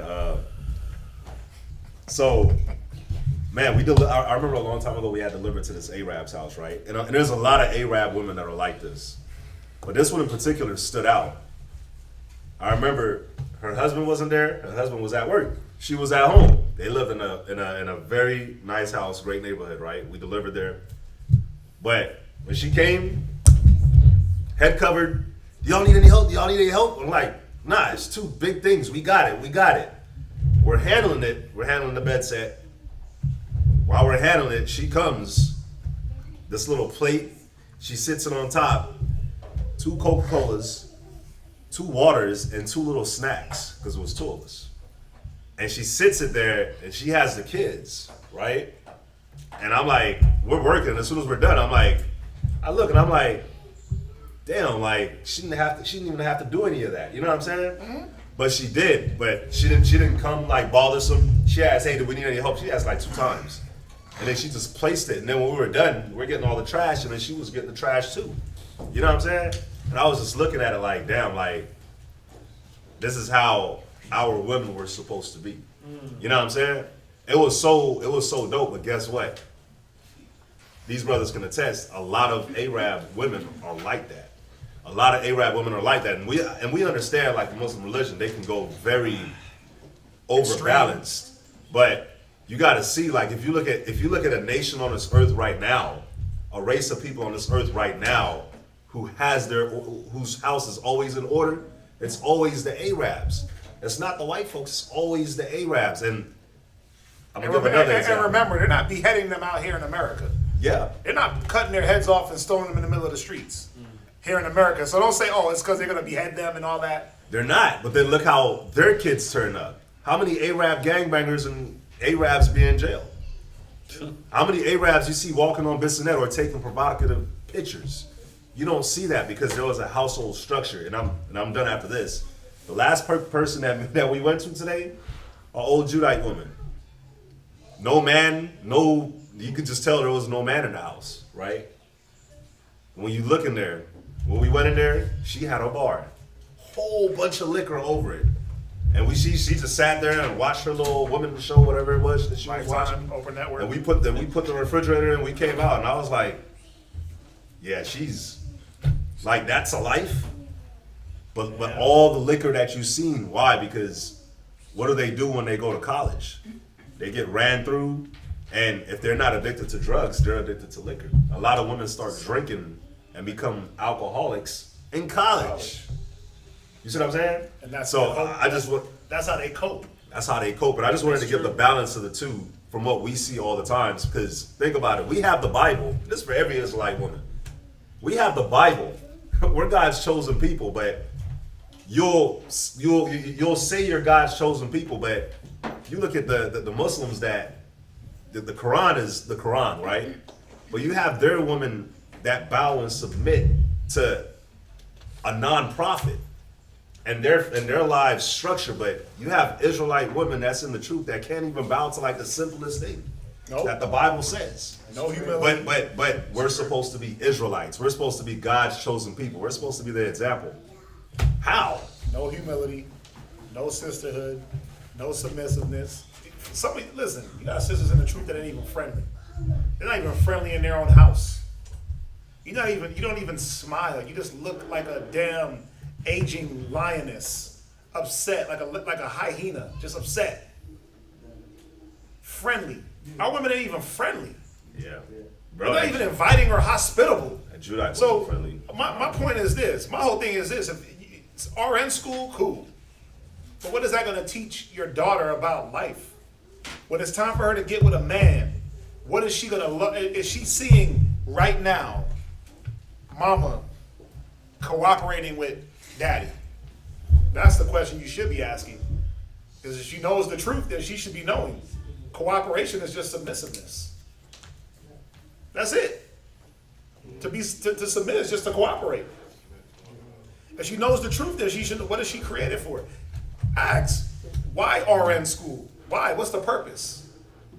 What's the purpose? That's the real question. What is it going to benefit in the long run? Because you can't be a half mom. You can't be a half wife. That's what we're dealing with now. In America, we got half moms and half wives. We've been dealing with it so long, and as we go through it, let's go to the next point. So if I got half a mama, because mama is so busy working and being an RN and being a nurse and being this and being that, what happens to the children? Well, they're left alone. Go to Proverbs 22 and verse 15. Proverbs 22 and verse 15. Proverbs chapter 22, verse 15. Go ahead. Foolishness is bound in the heart of a child. Listen, it doesn't matter who's around, a child is going to be foolish. I can attest to this with my own children. They do some you talking about tomfoolery. And I'm like, what the hell is going on here? Foolishness is already bound in the heart of a child. Right? Go from there. Go to Ecclesiasticus 30 and verse 8. I don't need the second part. Ecclesiasticus 30 and verse 8. Yep. Ecclesiasticus chapter 30, verse 8. Right? In horse not broken, becometh headstrong. So this child that's left alone is like a horse not broken. What happens? Well, they trained our moms way back to just do what? Throw his ass in front of the TV and let him watch Barney. I remember coming home from school. Listen, who in here had a house key growing up? Why? Because you had to walk home from school, let yourself in, feed yourself, do your own homework. Mom got home. You was already either knocked out, playing video games, or BSing around the house. She had to come right after you do the dishes, boy. But we had to let ourselves in. Feed ourselves. It was 3 of us. Feed ourselves. Figure out something to eat. It was always cereal. I remember eating cereal and watching DuckTales. DuckTales. Ooh, it was DuckTales, cereal, and video music box with Bobby Simmons. And that's where I was exposed to all my first rap, Tupac and Biggie beefs. Everything that I was exposed to was on my own. There was no grown-up filter there to filter the things that I saw.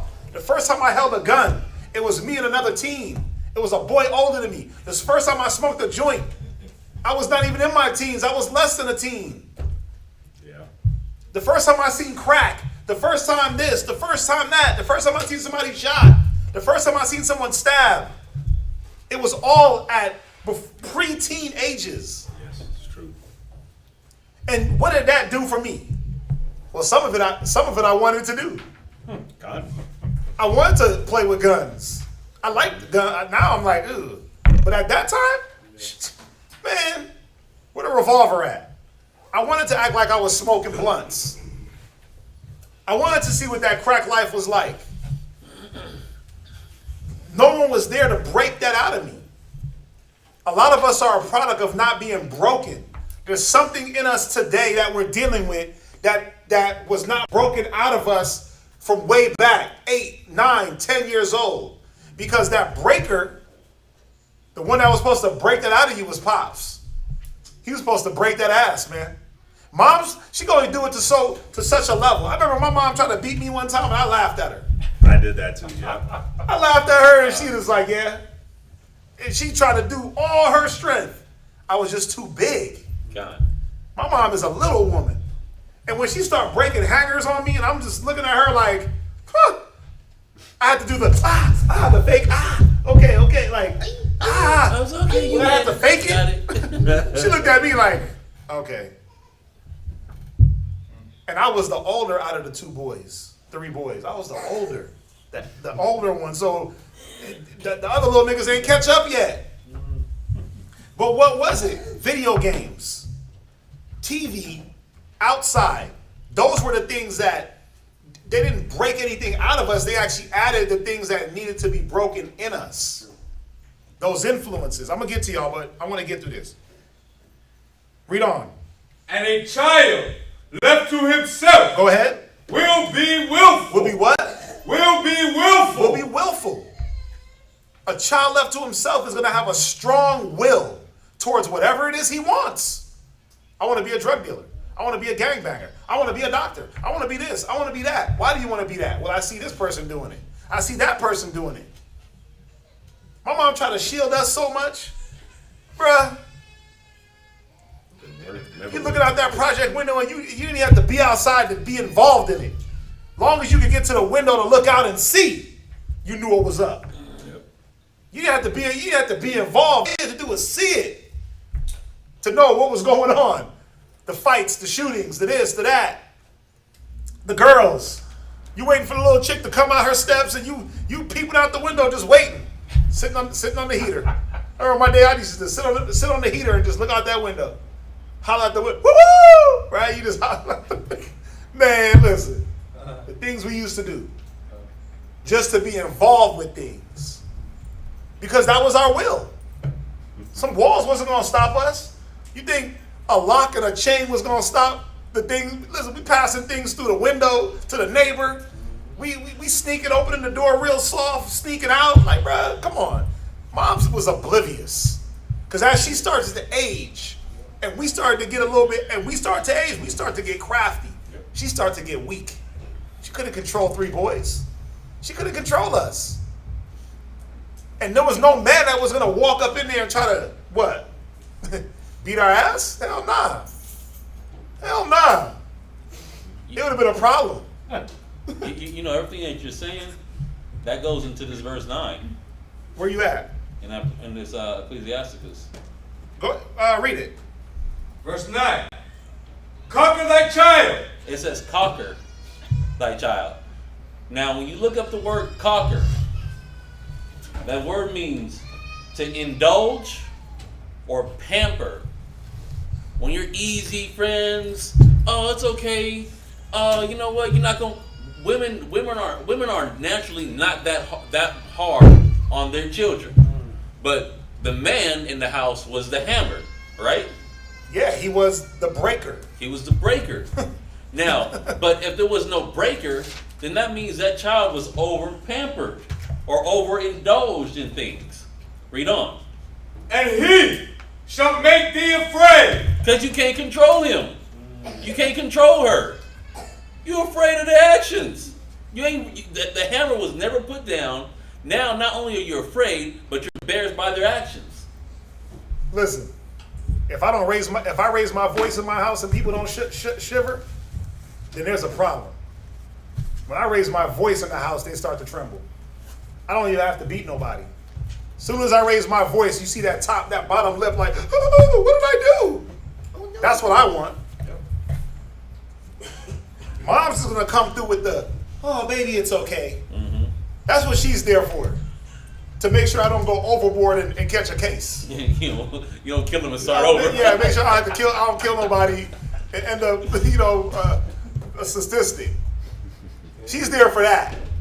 To make sure that when they get that hammer, somebody's there to wipe that up. It's okay. But I don't do both. Like Manashai, he try to come after he get a little slap. I'm like, nah, bro, go to your mom. Don't come to me. I'm not here for that. Okay. I'm not here to hush you after I done whooped you. The balance is over there. Or if she ain't home, go cry it off in the corner. Mm-hmm. I don't play that. I just don't. I'm that guy.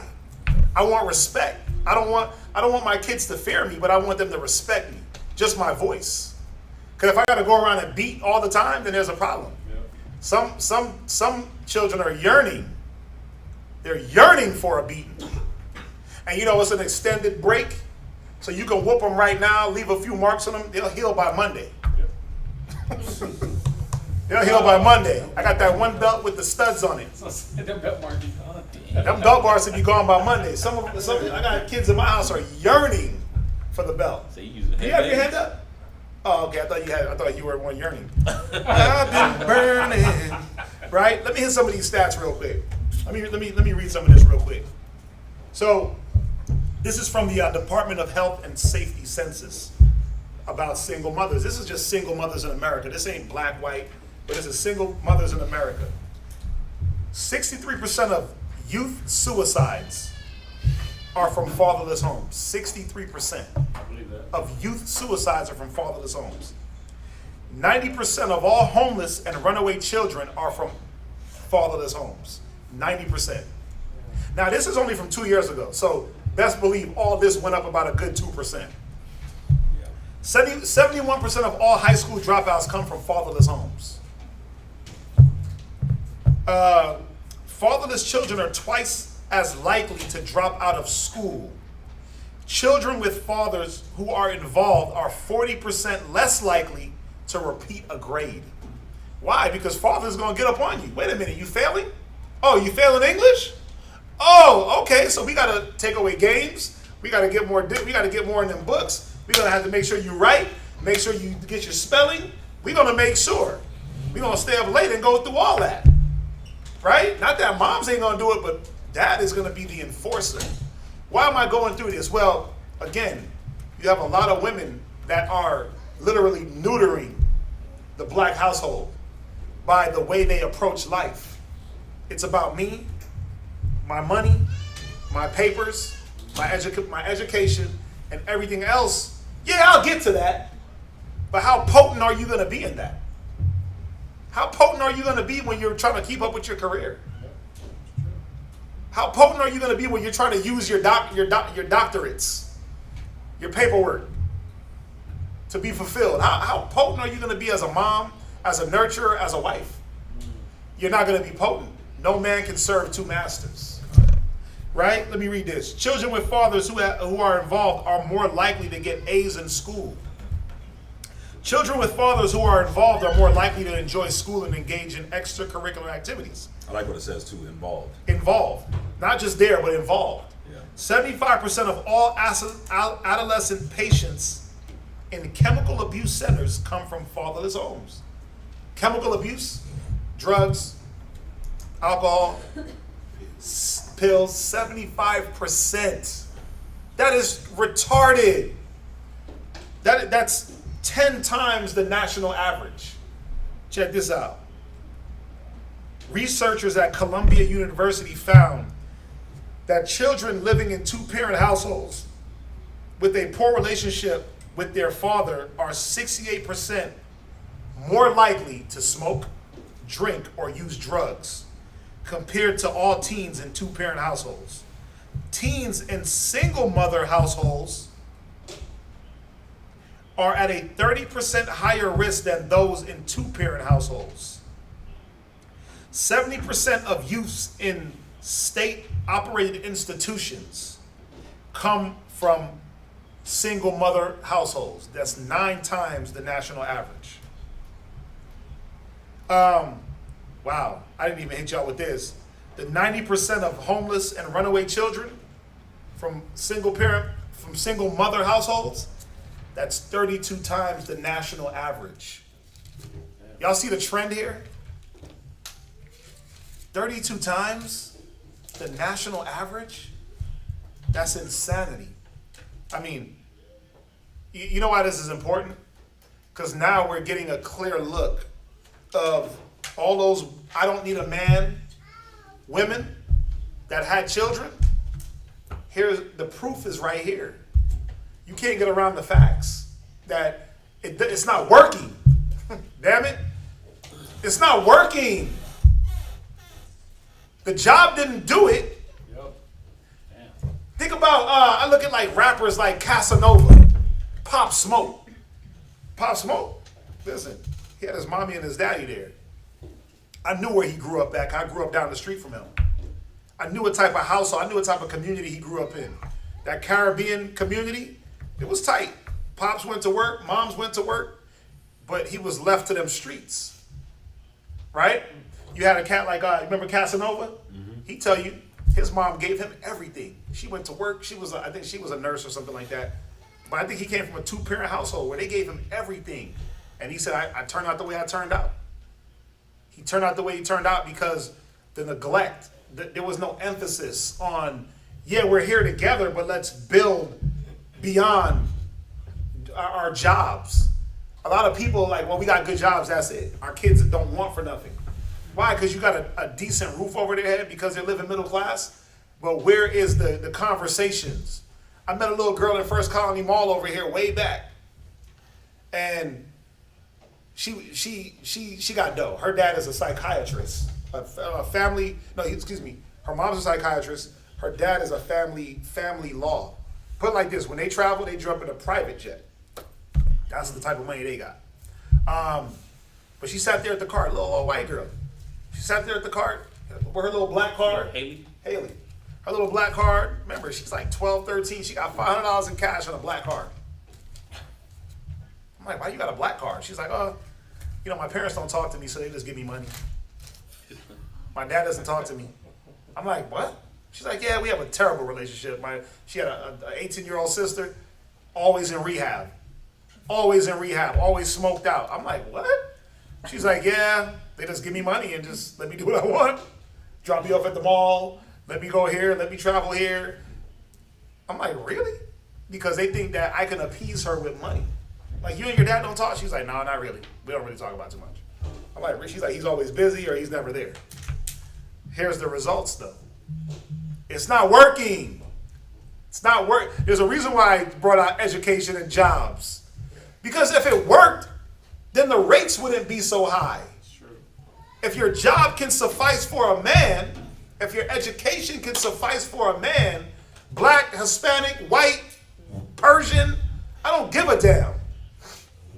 If it can suffice, then guess what? We be winning as a world. But the black community will really win. Because we have more single mothers than any other community. It's 80%. So wouldn't we be on top if your job and education was it? Wouldn't we be? That's true. Right, but we're not. Let me read on. So, in 2002, the Department of Justice survey of 7,000 inmates revealed that 39% of jail inmates lived in a single mother household. This is in 2002. Approximately 46% of jail inmates in 2002 had a previously incarcerated family member. 1/5 experienced a father in prison or jail. A study of 109 juvenile offenders indicated that family structure significantly predicts delinquency. Adolescents, particularly boys, in single mother households were at higher risk of status, property, and person delinquencies. Moreover, students attending schools with high proportion of children of single mother households are at risk. A study of 13,000 women in prison showed that more than half grew up without their father. 42% grew up in single mother households. Single moms, where y'all at? What's going on? Where y'all at? And if it's this bad across America, look at the black community. It is trash. Let's see here. 46% of U.S. children live without their father. 90% of adolescents 90% of adolescents. I'm reading it wrong. 90% of adolescent repeat arsonists live with only their mother. So you want to know where all them damn arsonists come from? 90% come from single mother households. Fatherless boys and girls are twice likely to drop out of school. I read that. And more likely to need help for emotional or behavioral problems. Why did I repeat that? Go to 2 Esdras 5 and 8. Go to 2nd Esdras 5 and 8. So the kids are left alone. And this is what we got to understand. I mean, what is it that these women are raising? What's that? Should it also work in like, my children were with their father, and but he was effeminate, but he was also always. He was what? Effeminate. He was effeminate. Yes. Okay. And then also always leaving them alone, like they're allowed to at 5 and 7 to go outside by themselves, unsupervised, majority of the time. It's the same thing, but let's be real. There's only like, it's less than 10% of even in America single fathered households. Yeah. So they're not to blame. Fine. It's only about 10% Yeah. that are the single fathers. The point is this: there has to be both in the house, especially in the black household. It can't be, well, we got mama and then we got money. Well, we got mama and we got her degrees. Well, we got mama and her good job. Well, we got mama and we got a Benz. Well, we got mama and we got this nice house. That don't work. There has to be a balance. What's that? What about the case of like Dwayne Wade's son? What? About what? Right? That's his name, Dwayne Wade? Dwayne Wade's son. Well, Dwayne Wade's effeminate as hell, and he's soft, and I mean, he's homosexual, acting. I'm not gonna say that he's gay because we gotta stop doing that. We gotta stop calling cats gay because they. We just gotta stop doing that. Everybody that's a little bit tender ain't gay. We gotta stop doing that to each other because every male that appears soft ain't gay. All right, they're just effeminate. That don't mean they're gay. D Wade is effeminate. He grew up. He was in an effeminate industry. The NBA is an effeminate industry. It caters to demasculating men. You got a bunch of men in the locker room looking at each other's junk. Who's to tell? And guess what? Them men bring their kids into the locker room. So who knows what Zion's seen swinging one day after a championship? Who knows that he snuck in and looked and he seen Shaq Diesel. Seen his Diesel. Seen the trailer. Seen the locomotive. Right? Who knows what he's seen growing up in that industry. And we know D Wade has done some suspect things with him and Gabrielle Union. We know that. But at one time, let's think about it. Dwayne Wade's son at one time grew up in a single parent household. Because when their mom split, she had them. The mom had them. Then he fought for the custody. But think about it. He's gone 6 months out the year. 42 games, he's gone in other states. True. He ain't there like that. So whatever son is being exposed to, he's being raised by mom to be effeminate, to be soft. Yeah, she's all. Who knows what babysitter they left him with? I'm going to go into that. What? It's like Gabrielle Union is the one who's like big on the promotion of him being a female. Yeah, she's huge on that. I mean, she's talking about, let me not talk about what she's talking about, but she's all the way off.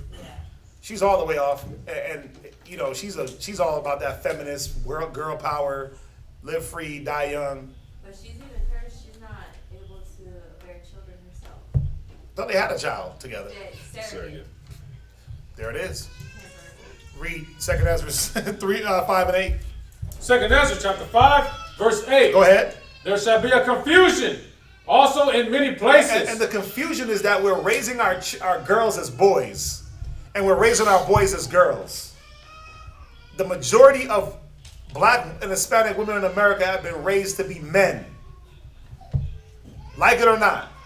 If you never saw your mom submit to your dad on a lifetime level, then you were raised to be a boy. You just were. Because then you were taught that relationships don't matter and that your job and your independence is what's going to carry you. Just in case it don't work out, baby. Did great-grandmama live like that? Great-grandmama fought her ass off, right, to be in her relationship. Did she not? Great-grandmama put up with a hell of a lot. Now, listen, I can't go back that far to great-grandmama. But I know my grandma, both of them, they died married to their husbands. They're only men they were ever with. They died married to them men. And them men died. married to them. They fought through whatever came their way. Let me ask y'all a question. Who in here got family members that have been married 20 years and are still married? 20? 30. 30. Going once, bam, 30. Oh, 30? 30 years. 40? Can somebody say 40? Really? See, I got two, my aunt and uncle. They'll always tell me how I ruined their relationship. Because my mom, they would drop me off at my aunts and uncles. They had to go work, drop me off, and they'd have me in the bed with them. Now I'm 40. My aunts and uncle, they've been together since they were teens. That's the only man she ever been with. They've been married 40 plus years. I got that aunt and uncle, then I got another aunt and uncle. They've been married probably 30 years now, 35. Yeah, about 35 years. Those are the only two. My pops, they're the only ones that followed and fought for their marriage and went through the ups and went through the downs. My aunt didn't let her job, and guess what she is? She's an RN. she's an RN. But you know what's crazy about even her being an RN? Being in that nursing field? She only works that part-time. She don't do it for the money. My uncle got a great job. He's a damn airplane mechanic. Nice. He's a damn mechanic for United or one of these airlines. He's been working there damn near 50 years, however long, since he came to America. He makes damn good money. It was never about the money. She raised all of her kids and sat in that house with them kids and made sure that they were educated and made sure that she was with them and taught them. And America has a way of strangling the goodness, because my cousin, she's all into makeup and boobs, and it's weird. I'm like, how the hell you grow up like that with a mom like this? It's weird. Your mom is all in the church and all this, and you grew up like this? About your boobs and your hair and your makeup? You know, but then my cousins, my male cousins, well, one of them, only one out of the three turned out semi-decent. He's been married. He's young, man. He's probably 30 something. He got married 5-6 years ago. He's been married. He'd probably be married till he dies. Because he found him a nice woman that believes in the institution of being with one man. You know, have their kids, they're going to do their thing. 1 out of 3. But they had the example of at least fighting for longevity. A lot of us ain't got that. I didn't have that in my house. I got to look at my cousins and be jealous. Like, damn, y'all had parents that cared.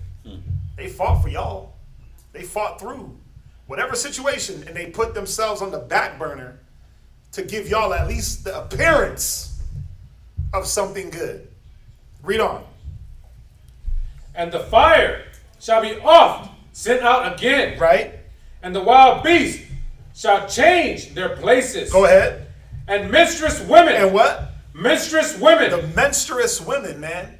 They're menstruous because they came from menstruous women. It's a menstruous cycle.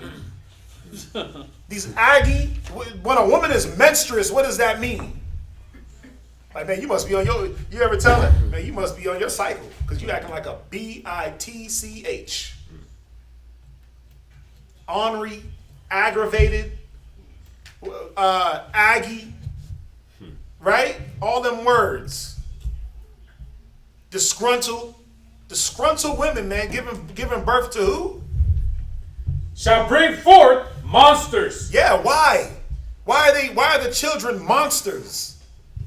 Why are they little gremlins? As soon as they get wet, they just start going crazy. Well, because there's no, to break that buck, ain't no whip in the house. That voice, that masculinity. As much masculinity as a woman can muster up, you can never be a man. And it shows in the product. It shows in the children. Listen, I know my kids ain't perfect, especially this one. He's bad as hell. But I can only imagine if he was left with a woman. Oh my God, bruh. He the things that he would get away with. The things that he would know. And he's learned that from an early age, that when he's around women, he can get away with things. But when he's with me, he got to sneak and slither and slide. and lie and cheat and steal and, I'm not doing nothing. What are you doing? I bust in the room. Boom! What y'all doing? Everybody jumping, bumbling. Like, what do y'all do? Like, what you doing? Nothing? Nothing? Really? Okay. Listen, I don't play that. I bust down, like, doors is closed? No, I'm opening doors. I'm not knocking. I'm not doing none of that. I want to see what y'all are doing. But if you don't, they're going to get away with things. He thinks he can get away with stuff. I don't put him on blast. I know. But I can only imagine if I wasn't around, oh, my God. He'd probably be dealing drugs out the house. What's that? That's like, my husband brought to my attention, like, when I would whoop my son, he would cry and scream, and he's like, look, he's playing you. That's all just a show. It's all cap. I whooped him like 3 times, like, do it again, and then he told him, don't cry. So I whooped him again, his butt should already be sore, because I just whooped him. He didn't even cry. I was like, wow. Yeah, because Making you're me not a feel man. Yeah, I'm all over here feeling bad, and he just playing me. You don't know how to direct your arm strength to let all the Godzilla power go into those. That forearm strength. All I need is these 4 fingers, and the back of these 4 fingers It's a pop. is like a cat of 9 tails. It's a pop. And when these 4 hit you, it rips skin through clothes. Because I channel all the forces of the Most High and Yahweh Shai into this one arm. And it glows. Bah! The arm of the Lord. Yeah, the arm of Yah. God. I'm not being funny, but it's true. It's true. When he gets the belt, it hit different. When he does it hit. I'm trying to tell you. When I do it, it's like even though I'm trying hard, it's still soft. I get the belt to make it easy on them. Oh, I do bare. The hand? Whew! These are some different bones right here in this hand, I'm trying to tell you. No one can tell you. Right? Go to Job. So, what happens? We're still going on this topic. The women, the kids are left alone. Now, let's think about this. I want y'all to think and really be clear. When the kids are left, we talked about what are they left to? Well, some people say, well, some parents develop the strategy, well, I'm going to leave them with a family member. Or I'm going to leave them with a babysitter. I'm going to leave them by themselves. Now, you open your children up to abuse. A lot of abuse comes in that child's household, in their own environment. Being left with a family member, being left with a babysitter, being left with someone that hasn't been vetted. They're there out of just sheer need and necessity. And what happens? It's the drunk, perverted uncle. It's the drunk, perverted. Listen, you could go through the hood, and the hood don't like to talk about it. Black folks don't like to talk about it, and we've talked about it. But sexual abuse has been a thing in our communities from the jump. We just didn't speak on it because it wasn't something you spoke on. That was white people stuff. Hell nah. Go to a lot of the Mexican, go to a lot of Issachar and deal with those 35 to 40-year-old women and go ask them, what was Grandpa doing? Grandpa was touching on all the nieces and nephews. Grandpa was touching on all the grandchildren, and what was he doing? Putting spirits on them, abusing them, and turning them into predators. You know, there's a video right now on World Star of this guy getting demolished by the whole community. This is in America, I think, but he's getting demolished because of something that he did to a guy's son. Yeah. Yeah. It's there. It happens. Listen, I'll say this. A lot of the things I learned how to do that were sexually inappropriate, I learned that from the homeboys. Older, remember, I'm 8, 9, 10, 11, hanging out with 15, 16, 17-year-olds. What the hell was they teaching me? They teaching me about porn. They teaching me about women the wrong way. They teaching me about drugs, how to do drugs and women at the same time. They teaching me, and I'm like, cool, this is what it is. They putting their cousins on me. I'm like, okay. Right? But this is what they're teaching. So all types of different, there's levels of abuse, mental, physical, spiritual abuse that happens when the first line of defense is that mom. When she forgets that, wait a minute, my ultimate responsibility is the well-being and nurture of my child, not someone else, not your mom. You got these young chicks that want to go party. They giving their kids to their 50-year-old, 80-year-old moms. Moms just sitting there smoking cigarettes around the kids.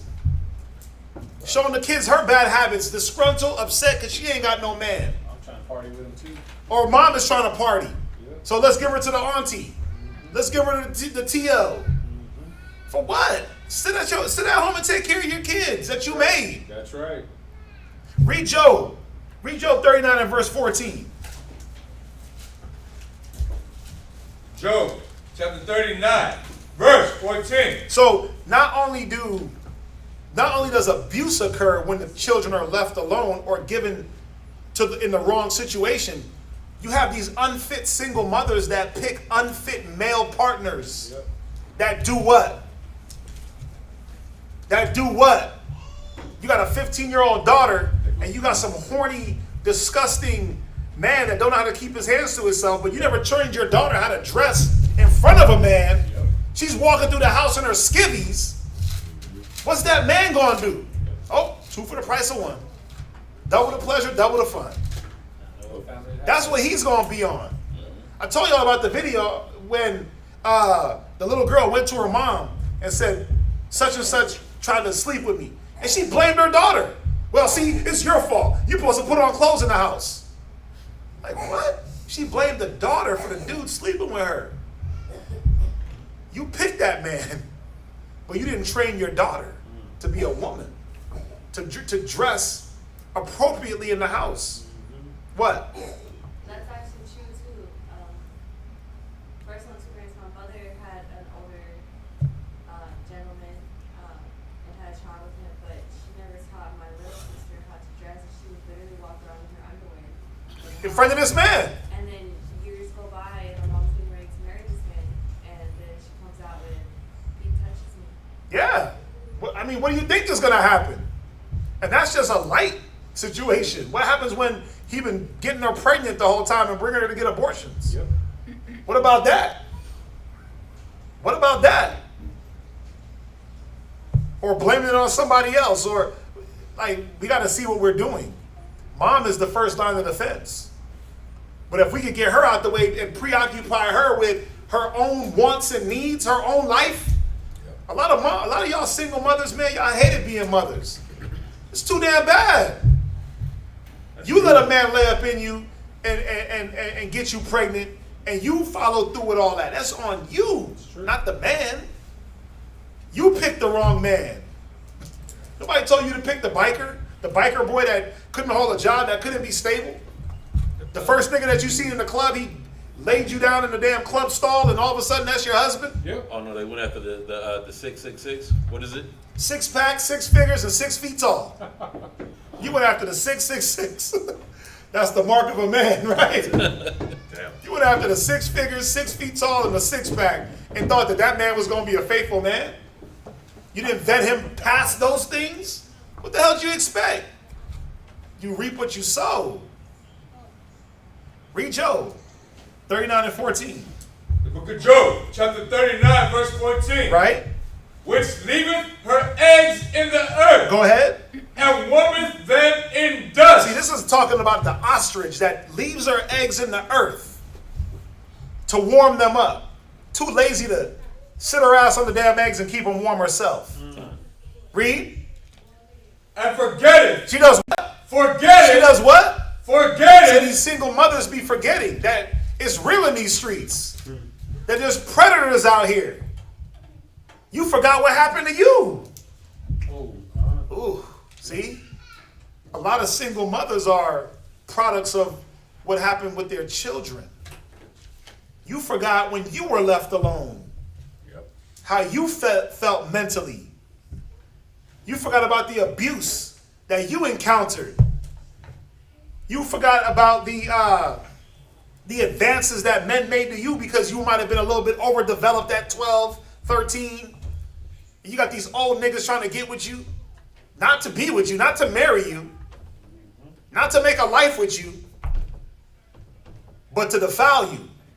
And now you got daughters and you forgot how quickly you forget because your mind is more occupied with you on a different pendulum. Go ahead. That the foot may crush them. That's abuse, man. That whose foot? Any feet that are not aware of what's going on. Any other animal that comes around and don't know, damn, there's some eggs buried over here. They're not going to take care for your young, is the point. Go ahead. Or that the wild beast may break them. Go ahead. She is hardened against her young ones. Yeah, man. And it shows that there's a hardened. This hardened is not like, oh, she's stern. This is a literal hatred. This is a hard heart. There's zero compassion. You gotta be, you gotta lack compassion when you're opting to be a single mom. I mean, I don't know if y'all realize it, that's like a new trend. It's like a whole new trend. That I can just be a single, I got money. I don't need a man. I can just let somebody get me pregnant and then I can just take the baby and go. Or I can hit a sperm bank. It's literally what women are opting to do. But this is what they're doing. It's neglect.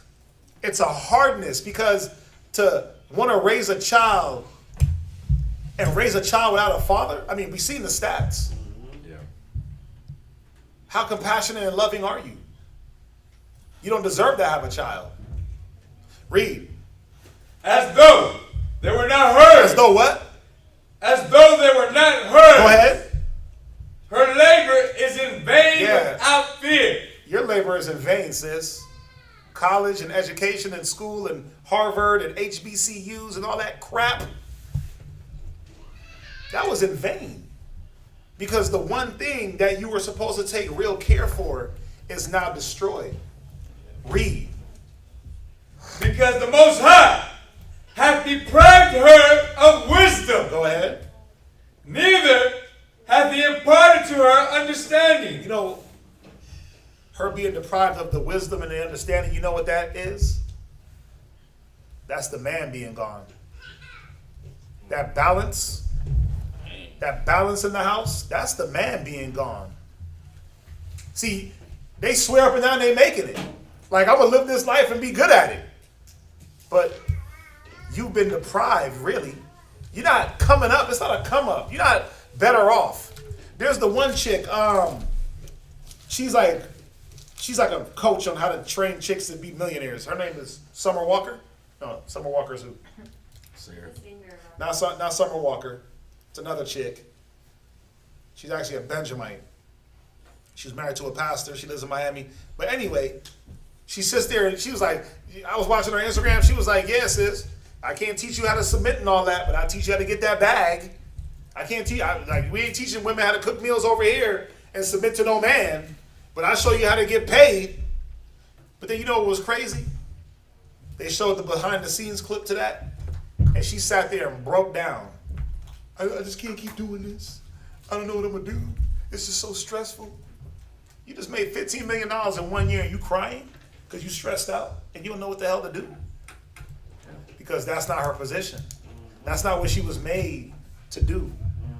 The wisdom and the understanding have been deprived out of her life. So now what? You got the dough, you got the bag, but you don't have the real fulfillment. Remember Sarah? Remember Rachel? What did she say? She said, give me children or I die.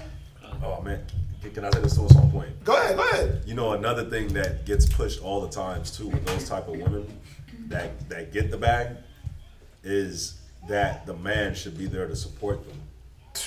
You hear that a lot, man. Where you'll hear it on like little talk shows. Yeah. Or whatever. Oh yeah. They'll be like, yeah, the man, you got to support that woman. You got to support her. But think about it. Why does she constantly have to be supported? They're like, you got to support her dreams, support her ambitions, and when she makes it, you got to support her. No, sis, you were made to support my dreams. You were made to support my ambitions. But that's why that's why they end up being, when they say the support, they're talking about times like that, where it's like she's down and it's like you're supposed to be there to support. Nope. But it's like, Nope. he can't support you because that's not what you was created To do. for. And that's not what he was You're created. not gonna be happy. So yeah, so even though, yes, you are getting money, yes, even though you are successful in your career choice, it don't matter. He can't, so what can he, it's all right, baby. It's all right, babe. We got You're gonna be we all got right. it. That's not gonna help, but it's like you're doing something that's naturally out of when you're doing something out of the natural course of the world, of what the Most High created for you to do. All that, this is all I can do. Yeah, it's all right, babe. It's all right. Tomorrow's another day. Ups and downs. What you want me to do? Buy you a cheesecake? You know what I'm saying? Like, well, we're gonna go on a vacation. That's not gonna really support them ever, because you're not doing what you were created. Lamentations 4:3. It's like trying to drive a car in the ocean. It's just not gonna work. Lamentations 4:3. Yeah. Lamentations, chapter 4, verse 3. Read. Even the sea monsters draw out the breast. Go ahead. They give suck to their young ones. Even they take the care for their young.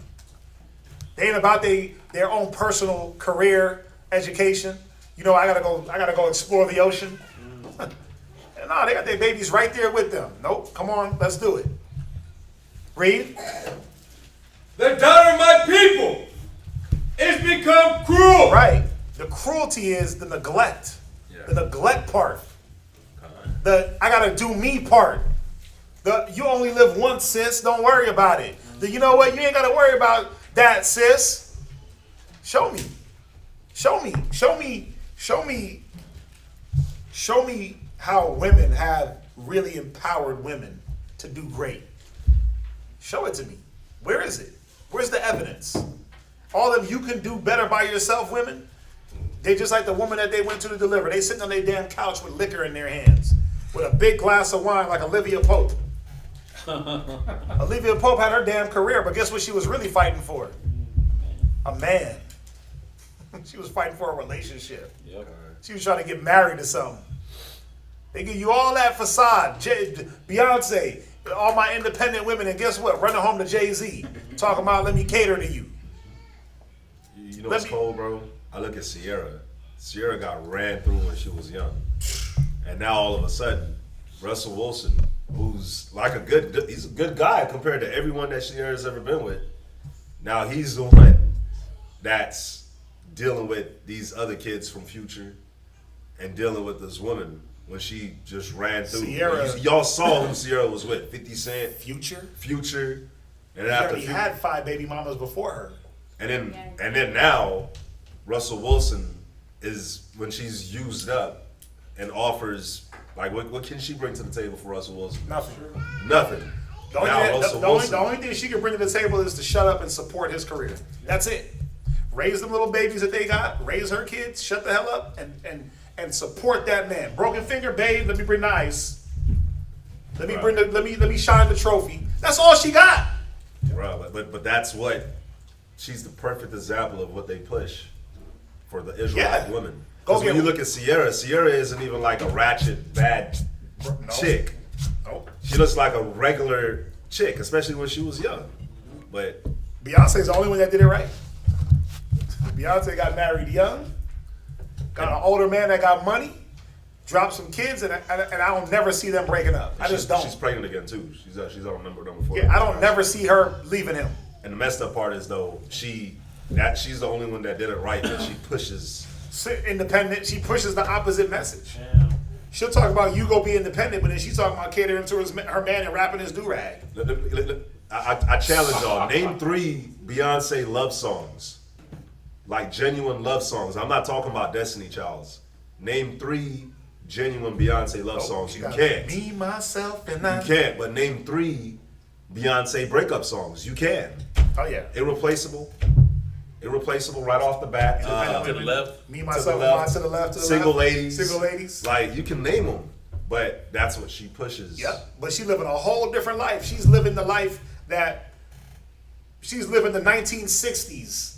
Remember, Jay-Z makes more money than her. Let's be real. Yeah. He's an older man.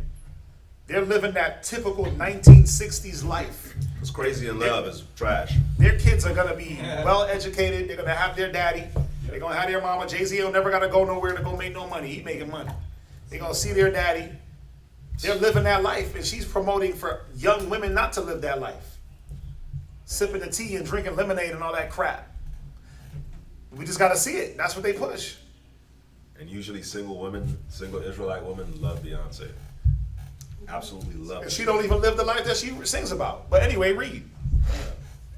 Like the ostriches in the wilderness. Jump to verse 4. The tongue of the sucking child cleaveth to the roof of his mouth for thirst. Go ahead. The young children ask bread, Right? and no man breaketh it unto them. Verse 10. Verse 10. The hands of the pitiful woman have sodden their own children. Yeah, man.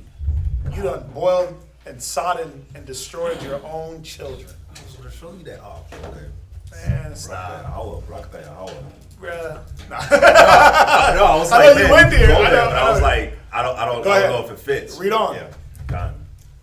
They were their meat in the destruction of the daughter of my people. Yeah, you see that? They use your own kids as you destroy them and use them like meat. Damn.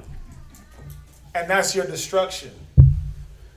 Because my career, because my job, because my education. Once again, 51% of white women get degrees. But they marry at a higher rate and have families at a higher rate and divorce less than black women. Why? Because the institution of marriage is pushed in that community. You can be educated and do both, but guess what they'll do? They'll drop their education. They'll drop the pursuit of the degree in the pursuit of the family and the man and their family. No, babe, you got it, because I want to stay at home. I want to raise our kids at least until about 5, first grade. Give them that nurture, that defense, that education. Listen, you know why a woman's education don't matter? Because if a woman is supposed to educate the children and raise the children, she's literally raising that man's line, his lineage. So why would your education matter to me if the only thing that matters to me is the word? If I want my children, remember Abraham, for I know him, he would command his children and right. Before him, right? In what? In what? Do I expect you to sit my kids down with a psychology book and teach them? or with the criminal justice book? Or with the RN nursing book? Or what other education? What other, there's like 4, massage therapy. This is how you know it's a gimmick. What you do? I'm a massage therapist. What you do? I'm a nurse. What you do? I'm a psychology. What you do? Criminal justice. What you do? Nails. Hair. Those five professions. Stop it. All you got to do is go back and look at. Don't y'all know that there were schools that was pushing that on women, the Pima Medicals and those different type of schools, and they came out and said that it was a scam. They were getting women to get loans, knowing that they weren't going to get jobs in those fields. Not every single one, because you have respectable nursing schools and things like that you can go to get these educations. But they were pushing women into this box of these 5: criminal justice, hair, nails, cosmetology, criminal justice, cosmetology, psychology, nursing, and massage therapist. It was those 5 careers. I remember it. It's still happening. What you going to school for? Nails. What you going to school for? Nurse. What you going to school for? They try to change the word phlebotomist. Like, nigga. Reading EKGs. Right? What's that called? EKG reader. Right. They try to make it sound all great. You a nurse. Well, that's different. Okay, it's different. You know, but you get the drift. But yeah, It's still a but they drift. just have, like, break-offs. It's a break-off. Right. X-ray. All you gotta do is say you checking people into checking people's charts in. Right? I work in billing and coding. Stop it. You just got to see it. But see, you know why I'm pointing those out? Because it's not a lie. Just go look at the stats. Just go look at the stats of the women that go into those fields, and that's why they continue to stay broke, because they're not even getting jobs in the field. It's so saturated. There's only so many nurses you can have. That's true. There's only so many psychologists that are going to be whack as hell that need psychologists themselves. How you going to be a psychologist when you went to college, got ran through by a bunch of men, and you got psychological issues? But you going to tell the next chick about her psychological issues? That's insane. That is so true. That's insane. You went to school and got ran through. You became a statistic and now you're coaching women? Come on now. Who fixed you? I mean, isn't that a good question? That is true. I'd be asking my psychologist, well, who's your psychologist? I want to go see them instead. Molly and Percocet. Yeah, but usually it's a glass of wine, it's a Molly, it's a Percocet, it's Netflix and chill, it's something fictitious. So who's fixing the fixer? I could at least say I got brothers to counsel with. I could go in like this, I got brothers to counsel with. I got my elders, right? I got my people I can blow steam off on. Who do they got? What couch are they sitting on? Who's their Dr. Phil? But they're gonna Dr. Phil you and fix you? But that's why nothing's being fixed. Let's read on. Isaiah 1 and 8. We almost done. Isaiah 1 and 8. Isaiah chapter 1, verse 8. Right? And the daughter of Zion is left as a cottage in the vineyard, as a lodge in the garden of cucumbers. Yeah, you see that? The Most High is poetically speaking here and showing that the daughter of Zion is left like a rape victim. He put it so poetically. A cottage in a garden of cucumbers. Y'all get it? Garden. That garden of cucumbers. John. Right. Read. As a besieged city. As a what? As a besieged city. Bottom line, he's showing us our women, our children, they're being left defenseless for any type of predator to come through. There's no defense. There's no border. There's no hedge. That first line of defense is gone. Where you at? Read. Except the Lord of hosts had left us a very small remnant. Go ahead. We should have been as Sodom, and we should have been like unto Gomorrah. Why? Because that besieged city was getting besieged by them all types of sexual immoralities. What does a rape victim usually do? They become the predator. People that have been abused sexually usually become a predator of that same act in cases. So let's read some stats. I like stats. Father factor in child abuse. Compared to living with both parents, living in a single mother household doubles the risk that a child will suffer physical, emotional, and educational neglect. The overall rate of child abuse and neglect in single mother households is 23.3 children per 1,000. So in every 1,000 children, 23 of them are going to be sexually, emotionally, or educationally abused.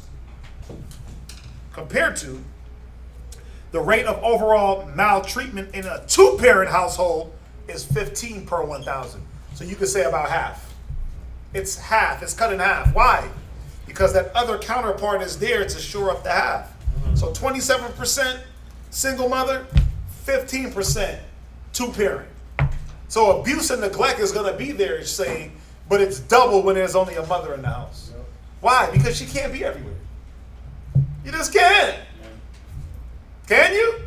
No, you can't. Daughters of single mothers without a father involved are 53% more likely to marry as teenagers, 71% more likely to have children as teenagers, 164% more likely to have premarital birth. It's almost inevitable. Wow. It's almost inevitable. 92% more likely to get divorced themselves if they do marry. Adolescent girls raised in a two-parent home with involved fathers are significantly less likely to be sexually active than girls raised without involved fathers. Why? Because little girls replace their daddies with little boys. The attention. They replace that with attention. So if the block is going to give her the attention when she's walking home from school, when she's dressed in tight clothes, because moms ain't watching. So she gets to leave and come as she wants. And dress in tight clothes, buttons barely holding everything together because she's growing, super tight jeans. Who's looking at that? Like I said, I remember going to high school and the freshman boys was not getting with freshman girls. There were none left. There were none left for us. You're right. There were none left. All the dudes that fell out of high school in their 20s pulling up in a vehicle. It didn't matter what kind of vehicle. As long as it wasn't the train or the bus, they got the girls. And we know what that was about because that car pulled up smelling like ganja. Not just weed, like ganja.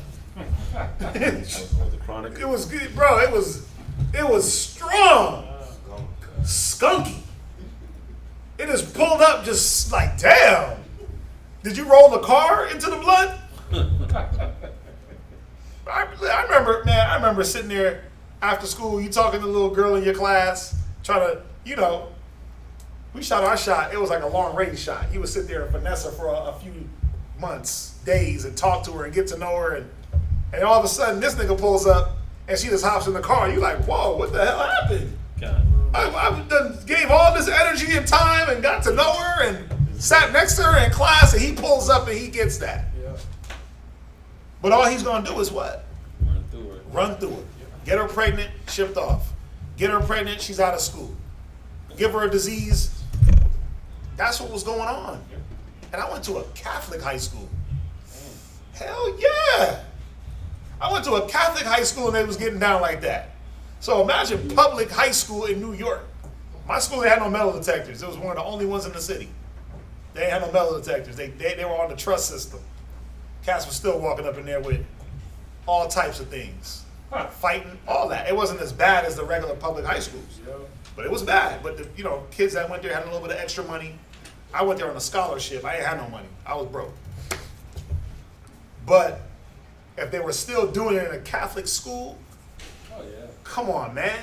They had a little bit of morality there. Imagine, with no standard, with no religion, with no morality, what was going on. I'll finish it up. Go to Lamentations 4:1. So what happens with the boys? Well, the boys become the predators, the girls become the prey. This is what happens when the kids are left. The boys become predators, the girls become the prey. Lamentations 4:1. Lamentations chapter 4, verse 1. Right? How is the gold become dim? Right? How is the most fine gold changed? Read. The stones of the sanctuary are poured out in the top of every street. Yeah, man, the kids are just thrown out into the streets. Go fend for yourself.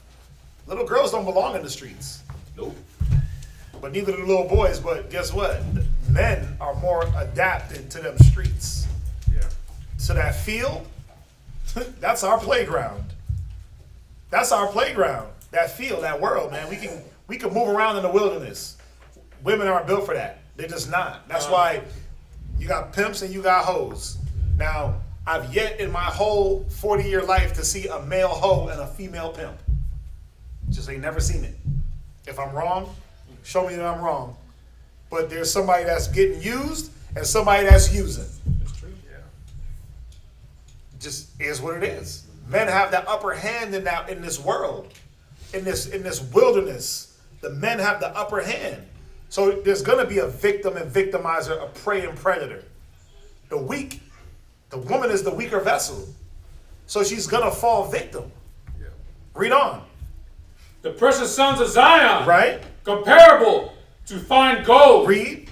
How are they esteemed as earthen pitchers. Because when you become an abuser, you diminish your morality. You diminish your standard. It takes a notch off of you. It just does. A lot of cats that was in that lifestyle, pimps up, hoes down, drugs, using and abusing, they'll tell you, man, it took something away from their life. It took that luster. Go ahead. The work of the hands of the potter. Verse 5. Verse 5. They that did feed delicately are desolate in the streets. Why? Because the lack of nurture and care. Because the fact that we're abusing and using one another young. You got young drug dealers, 12 years old, 11 years old, 9 years old. You got young girls in them streets getting trains ran on them. Trains ran on them. They got little boys on Facebook Live recording it. Well, all the little boys lined up, ready to sleep with this little 12-year-old, 13-year-old. And she thinks like, oh, I'm getting attention. They love me. Somebody's showing me some type of acknowledgement because daddy ain't home. Yep. Locked up, dead, in jail, on drugs, or just don't give a damn. And mom is too busy to care. Yep. She's too caught up in trying to pay bills. She's too caught up in trying to provide. So now a little girl is left. There was a whole thing on Facebook. It was in Chicago. These little boys was running a train on this girl. And luckily somebody had the presence of mind to call the cops. And they stopped it. After like 3 boys already did what they was doing. Little young girl, man. But that's one out of how many? It's true. Come on now. That's one out of how many? I've been hearing about the little girls getting trains ran on them since I was a little boy. Yep. I was taught to run trains on girls. Never did it. But that's what I was taught was cool. And if I can say this too, you got Cardi B in her song, one of her songs, she said, if he has a twin, they can run a train. See? So, and guess he gets what? pushed too. Her daughter don't listen to her music, according to her. But she'll tell your daughters to go get trains ran on them. Yep. She'll go tell your daughters, yeah, it's okay. If he got a twin, let them both hit. Yep. That's the cool thing to do. So what if he got triplets? What if he got 4 brothers? They all just look alike. It might not even be like a twin. It might be someone that can hit just like he hits. But that's the mind. That's what's being pushed. Read on. They that were brought up in scarlet embrace dunghills. They do what? Embrace dunghills. Go to Lamentations 2 and verse 11. You brought up in scarlet, now you just surrounded by a pile of shit. You embrace it. You embrace it, you hug it. Wow. What's that smell? It's cold. It's doo-doo, baby. You rather go embrace doo-doo than the good things that the Most High has given us. Because why? There's no one to teach you the good things. The scarlet, that's been gone out of our communities. We've been living in piles of shit, man. That's true. It's been piling on. And we thinking like, oh, we living good. Y'all don't smell that? Yeah. But y'all think because they gave in the RB, they gave a guilty charge in the RB case, we made it? Niggas is so simple. Yep. I sat back and watched them literally have a freaking parade because of a guilty verdict. I'm like, y'all niggas is getting a guilty verdict. How about getting them to stop killing us? Exactly. How about that? Y'all happy because they got found guilty? How about getting them to stop killing us? How about putting ourselves in position to not be the prey? But niggas is happy with a not guilty. You can just see it, man. These simple Southern folks, simple-minded little country bumpkins. Like, oh yeah, we just thankful to the Lord. You know, the pride in the community. What the hell are y'all talking about? Thankful to the Lord. God. The Lord didn't do that. And there's no real community. The Lord didn't do that. God. The Lord will do nothing. The Lord didn't give you a not guilty verdict, you dummies. Esau gave you that to pacify you. Because they're tired of their damn streets being burnt down by you dummies. They're tired of you rioting. So let's give them a little not guilty verdict. But guess what? Just wait for it. What's coming? Just wait for it. 2 months into the year, right? About to be over. We about a month in, right? How many bodies are they gonna catch in 2021, 2022? Is it gonna go down or is it gonna get worse? But see, dumb niggas is like, oh, they found him guilty on all charges and murder and all 3 of them. Who gives a damn? What about niggas rotting away in jail that's not guilty? What about them? Like the dude they stayed his execution out there in Mississippi?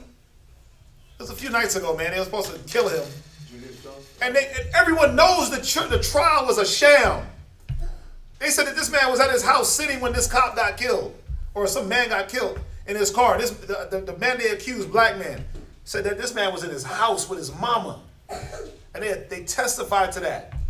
And they still put him on death row. God. And niggas is cheering. You're still oppressing this country. Your kids are suffering. They're dying. And you cheer for a guilty verdict because some white man got convicted? Who gives a... Man. Lamentations 2 and 11. Lamentations chapter 2, verse 11. Read. My eyes do fail with tears. Go ahead. My bowels are troubled. Go ahead. My liver is poured upon the earth. Go ahead. For the destruction of the daughter of my people. Yeah, and this is what we got to see, man. The destruction is greater than just one man or one court case or one trial. Our black women are the most destructive people on this earth. Don't y'all see that? Our people are the most destructive. Our women are the most destructive because of the lack of care that they have. Mm-hmm. We talked about the abortions. 20 million aborted babies in 20 years. It's 1 million babies a year. That's freaking insane. When they say the black woman's gut is the deadliest place for black people, it ain't no joke. Yep. Think about it. This is greater than some man getting shot in the streets. Let's deal with the neglect and the abuse. Let's deal with the push to be independent. And we don't need men. And we don't need fathers. We don't need guidance. I can't be told nothing because I'm a boss. Let's deal with that. Read on. Because the children and the sucklings swoon in the streets of the city. Verse 12, read on. Verse 12. They say to their mothers, where is corn and wine? When are you going to nurture me, damn it? Where's the nurture? Where's the love? Where's the care? You eating, you fat, you thick. You got your cigarettes and your Marlboros. Where's my nurture? Go ahead. When they swooned as the wounded in the streets of the city. Yeah, like our children are walking around just wounded, man. Wounded mentalities, wounded psychology, wounded mentals. Think about it. 90% of homeless children are from single-parent households. 63% of children that commit suicide are from single-parent households. Why the hell are kids committing suicide? That's right. What can make a child not want to live on earth? What can make a child want to run away from their house? Well, because you don't care about me. You're putting things above me. You're putting things ahead of me. You're trying to pacify me with one thing, but I need another. Just think about that. What can make a child want to run away from home? Barring simple neglect. Abuse, I get it. Abuse and all that, I get that. But a child that want to run away from their own mama? What type of mom is that? But we know what type of mom that is. Read on. When their soul is poured out into their mother's bosom. Lamentations 4 and 10. Oh, did I read that already? Right, because that's a good one. 85% of all children who show behavioral disorders come from single mother households. 20 times the national average. The Center for Disease Control. Check this out. 80% of rapists.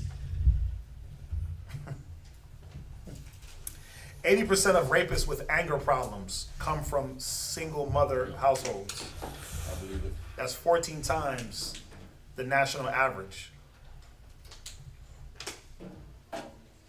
That's insane. That's insane to me. Like, how are y'all doing a good job? How is single motherhood a good thing? Don't y'all see that it's being pushed in media? It's being pushed in the music.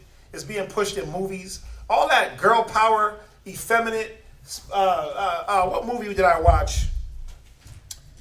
It was one of these cartoons that we went and watched, and it was all about women liberation. Forget about the men. You girls can just live life. All the girls are the superheroes.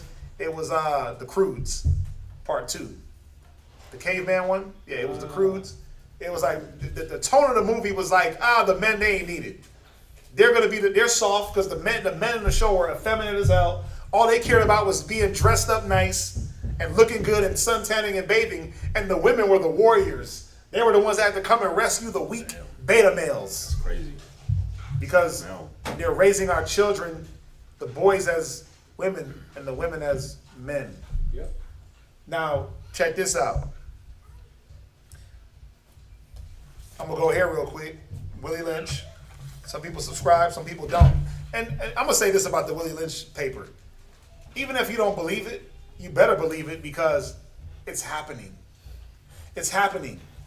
Even if you don't think that this man was real and that he came up with a way to break slaves and break black people, guess what? They're doing it now anyway. That's true. They're doing it now anyway. So I'm gonna jump to page 18. Willie Lynch letter. I got my little pamphlet. I forgot where I got this from. Me. Where did we get this from? Me. Was it you? I got 3. Did you? For everybody? I got a few of them actually. Yeah. Where'd you get it from? I got them out on Amazon. Okay, perfect. I'm gonna just jump around here a little bit. So basically, this is about how to break a Negro at this time of slavery. When they start first bringing slaves in, it was how to break the man and how to break the woman and how to keep the woman working and making her children work. It was a perfect formula, but check it out. The formula, we just read the whole formula. Now, I'm gonna jump to page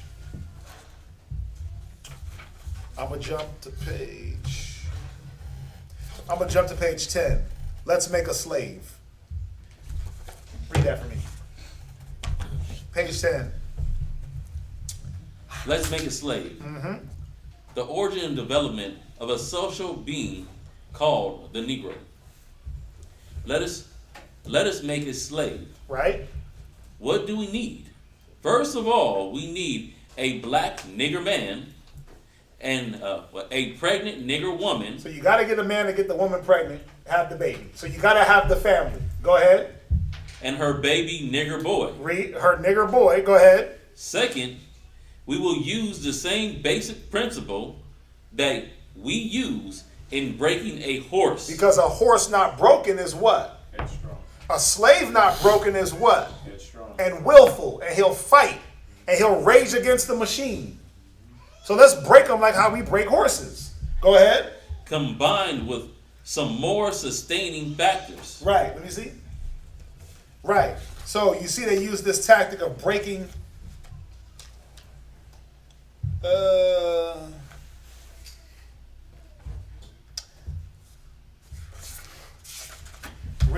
Read here. That was highlighted. Page 13. Verse. Right? Read verse. In other words, break the will to resist. Now the breaking process is the same for the horse and the nigger, only slightly varying in degrees. Mm-hmm. But as we said before, right, you must keep your eye focused on the female. On the who? On the female. Who do you got to break?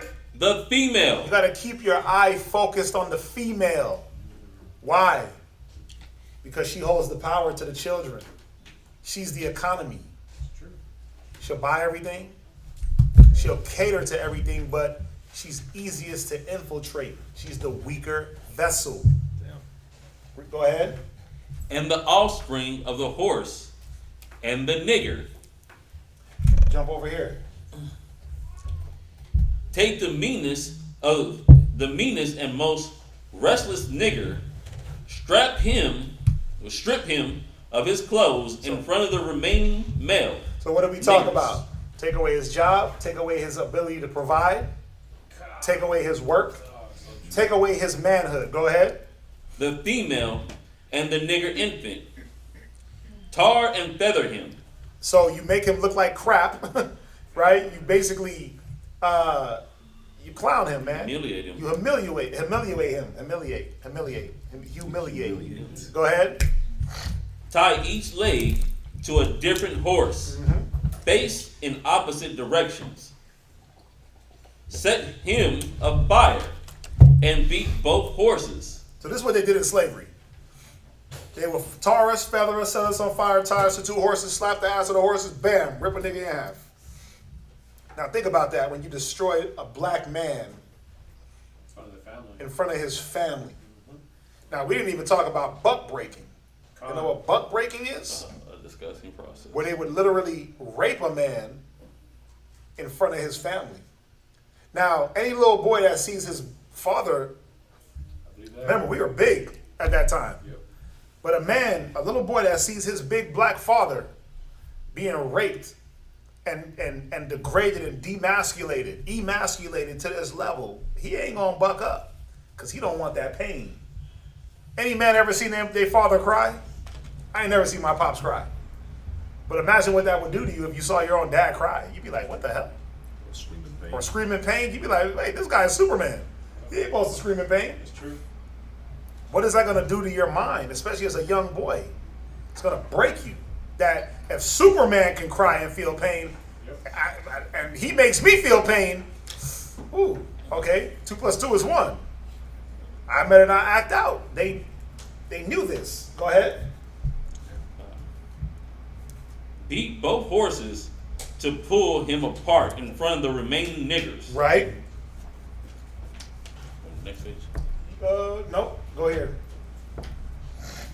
Take the female and run a series of tests on her to see if she will submit to your desires willingly. So this is after you broke the male, killed him, ripped her out of her life, you do what?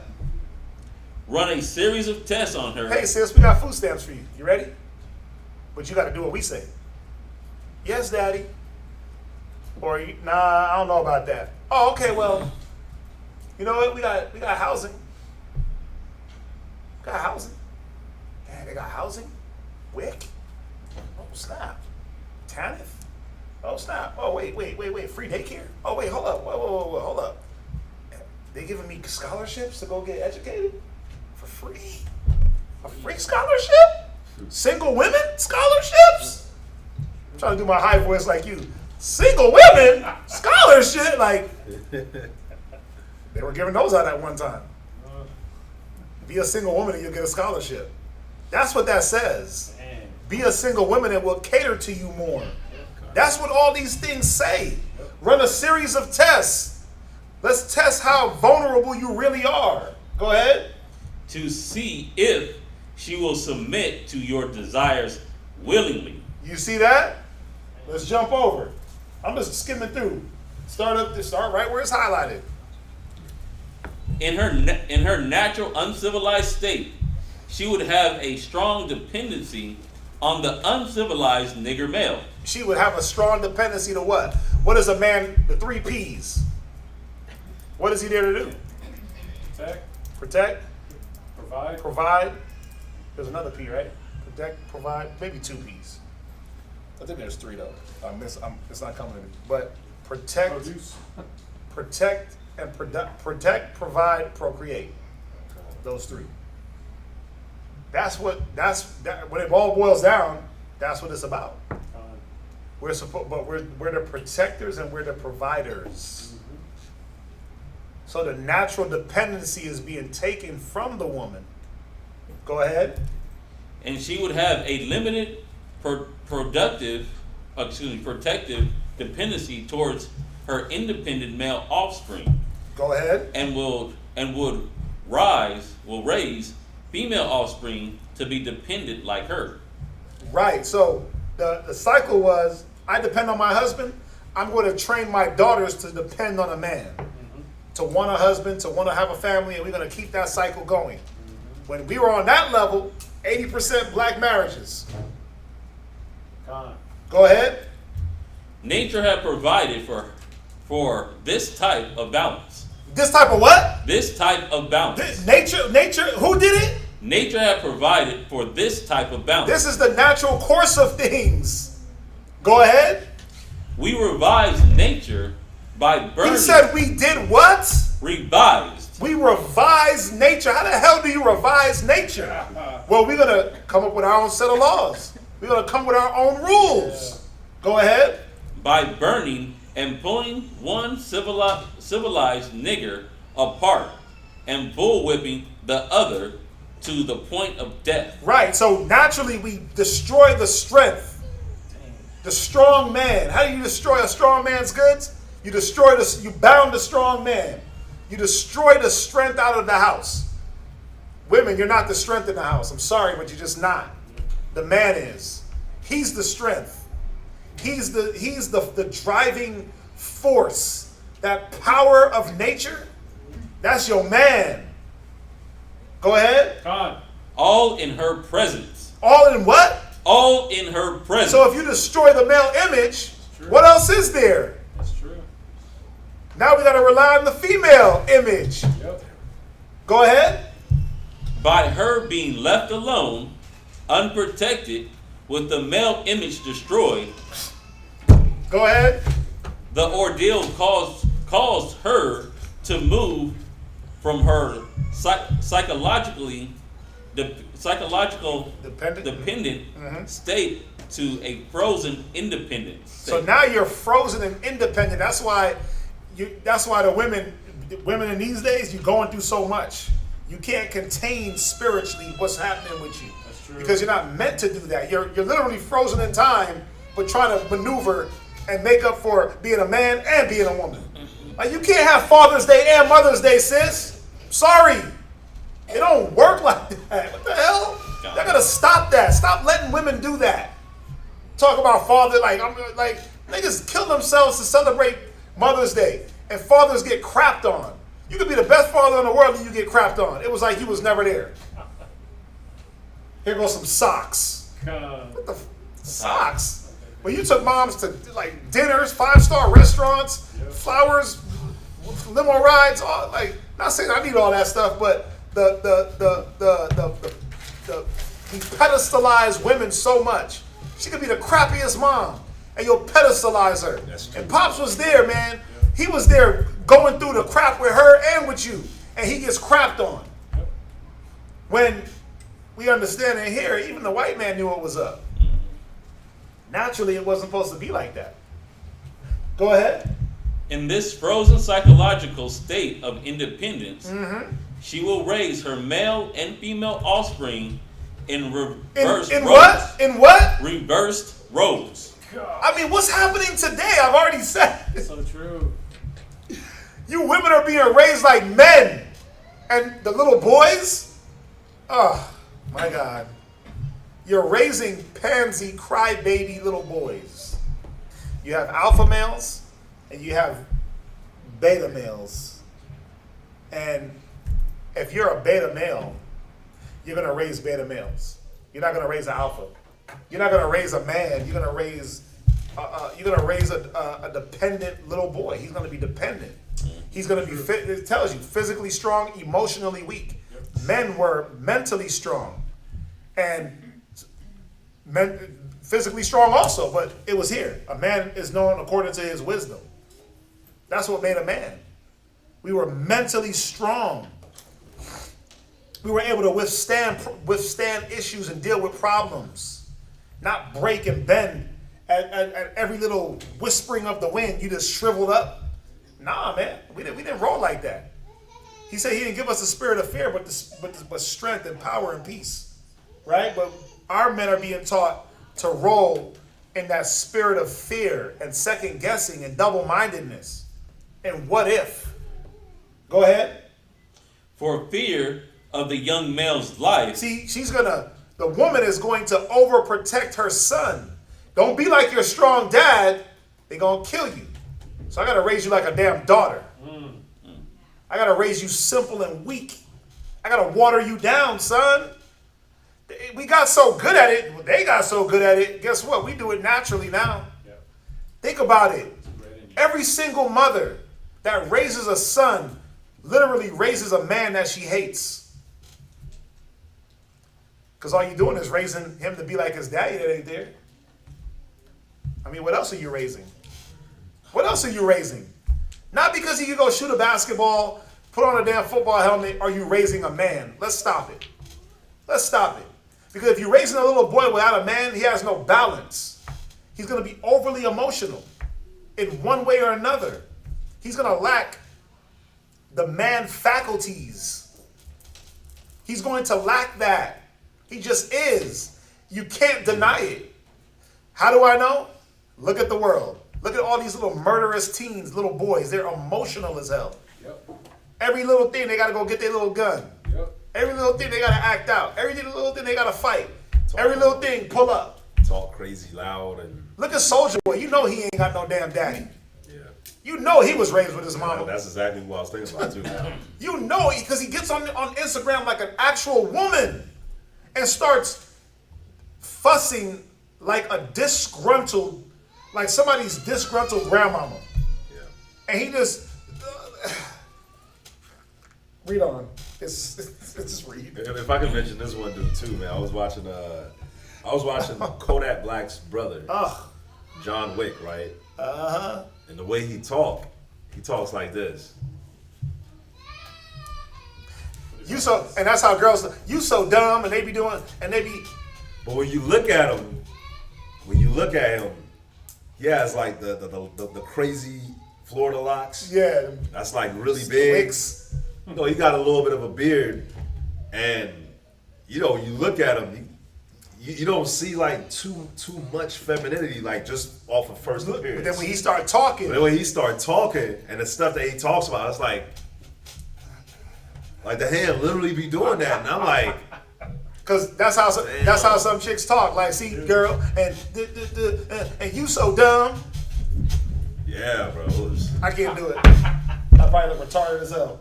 Go ahead, read. She will psychologically train him to be mentally weak. Oh my gosh. I mean, listen, look at all your athletes. All your athletes are mentally weak. No matter how they can stand up between the lights and take on the spotlight, they more than likely crumble after a while. That's why they get caught up in drugs. They look at old buddy that just whooped his girl all across the living room. Oh, dang. He took her and WWF'd her into a TV. Damn. Tables, ladders, and chairs. He took her from the couch into a TV. Bow! That's a mentally weak man. To deal with a woman in that way, you gotta be mentally weak, but he's physically strong. Listen, I can go through a lot of men that look at Maurice, was it Maurice Jones-Drew? No. Play for the whoop this girl in the elevator. Ray Rice. Yeah. Right? Brandon Marshall, he was known for whooping up on his women. Wide receiver for the Bears and the Broncos. You had a few football players that took their own lives. Junior Seau. What's the quarterback? You just had one that was locked himself in his house talking about somebody who was trying to kill him. You just got these men that they'll go to the gym and right? But hit them with some real life and they go commit suicide or they kill somebody or they act out or they lose it. Physically strong, mentally weak. Look at these cats on the basketball court. Look at the cat that wanted to fight LeBron the other day. He's the prime example of a physically strong, mentally weak simp boy. Beta male. He's big as hell. And just the way he was acting, it's like no man acts like that in any situation. Oh, the dude that got elbowed. That got elbowed. You elbowed me, it was cheap, I'm bleeding. But he acted like a little child having a temper tantrum. Yeah. It was crazy to me watching that. I'm like, what the hell? He's like this big, goofy little dude. But it's the epitome of this, man. Yeah, that's true. Go ahead, read. Independent, but physically strong. Right? Because she has become psychologically independent, she will train her female offspring to be psychologically independent. See that? And that's where you get your independent women. No, you can be, but is it really independence? No, because her dependency is coming from massa, the government. That's where her dependency, all you did was trade one dependency for another. Yep. But you traded wrong. Go ahead. What have you got? You've got the nigger woman out front. What? So there's a new thing in the earth.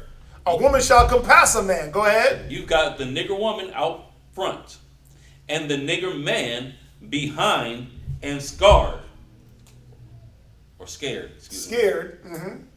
This is a perfect situation for a sound sleep and economics. Yeah, because Oh, now man. master can just go to bed and he'll let you do the work, sis. Oh. You're going to constantly put men and your children's well-being behind you. It sounds sleep. You're going to constantly put their upbringing, correct upbringing, natural upbringing behind what you think is right. Let's finish it up. Come on, we're going to read this. We're almost done. This isn't after it.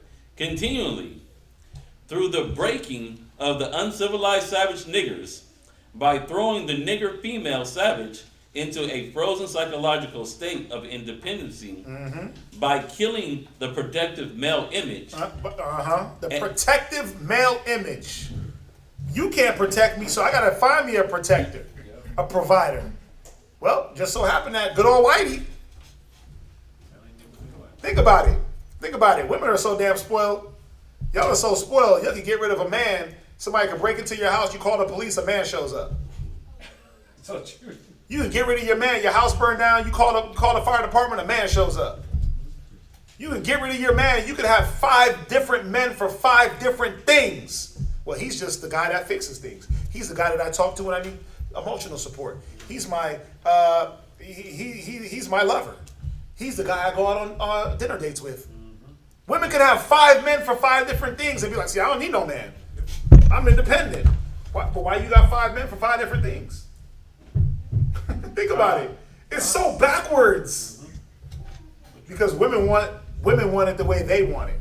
You've been given this freedom, this feminist push, that's this woman's liberation, where I don't have to be morally contracted to anything. I don't have to have morals. I don't have to have standard. I can just live. Even men don't live like y'all. Even the most beastly men don't live like a lot of these single women. Read. And by creating a submissive, dependent mind of the nigger male slave. So the man is now submissive. Wow. His mind is out of his wits. He's submitting to who? Slave master and his woman and his children. Read. We have created an orbiting cycle that turns on its own axis forever. It's like a self-fueling machine. As long as women give into this and feed into it, guess what? It's always going to be powered. Long as you give into the, I don't need no man, my education, my job, me, myself, and I, guess what? You're going to fuel this machine, sis.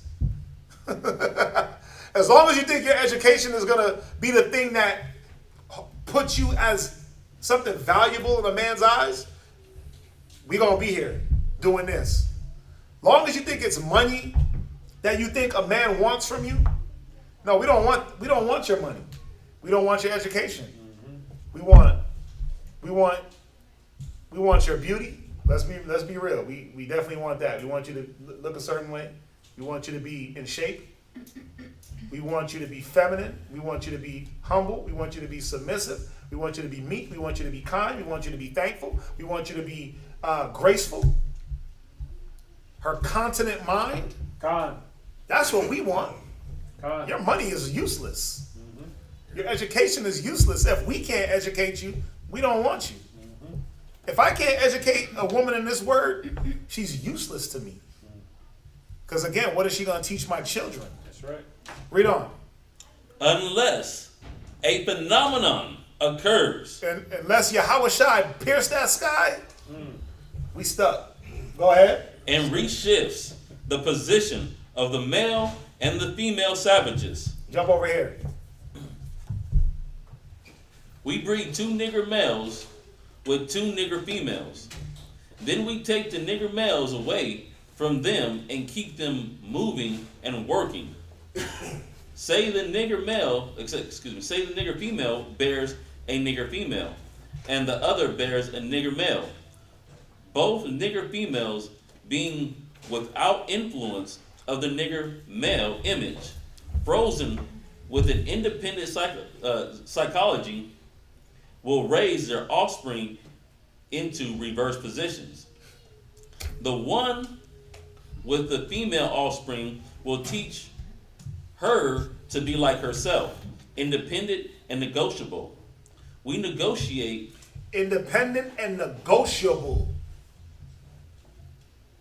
See? Why? Because the weaker vessel is going to negotiate the wrong things. You'll negotiate your actual safety away. They know that. They know that when they give you all these different things that we've been talking about, they're negotiating with you to pull the strength, and you're thinking that you're getting strong. Well, girl, I got me some food stamps in a bundle. So that made you strong? Well, I can go to the club and nobody can tell me nothing. Well, that makes you strong. Listen, So true. this is how you know. This is how you know the world is messed up, or just women in general don't really even think. Women can go to the club, get faded, get plastered, hop in a cab, get dropped off at home, wake up the next morning, and it's all good. The majority of women, ain't nobody trying to rape them, ain't nobody trying to kill them. None of that stuff is happening. The world has been civilized by men to the point where women have this freedom to just gallivant through the streets without a care for their own well-being. It's so wild. It's so crazy. We've given... Read. We negotiate with her, through her, by her, and negotiate her at will. See that? Now they got control, sis. They got you, sis. Gotta come back, sis. Come back to reality, sis. The one with the nigger male offspring, she being frozen with a subconscious fear for his life, will raise him to be mentally dependent and weak, but physically strong. In other words, body over mind. Yeah. Body, no spirit. Damn. It's the spirit that quickeneth, the flesh profiteth. Mate and breed them and continue the cycle. Yeah. All they're gonna do is breed weakness with weakness, confusion with confusion. He said confusion in many places, and off the fire will be sent out.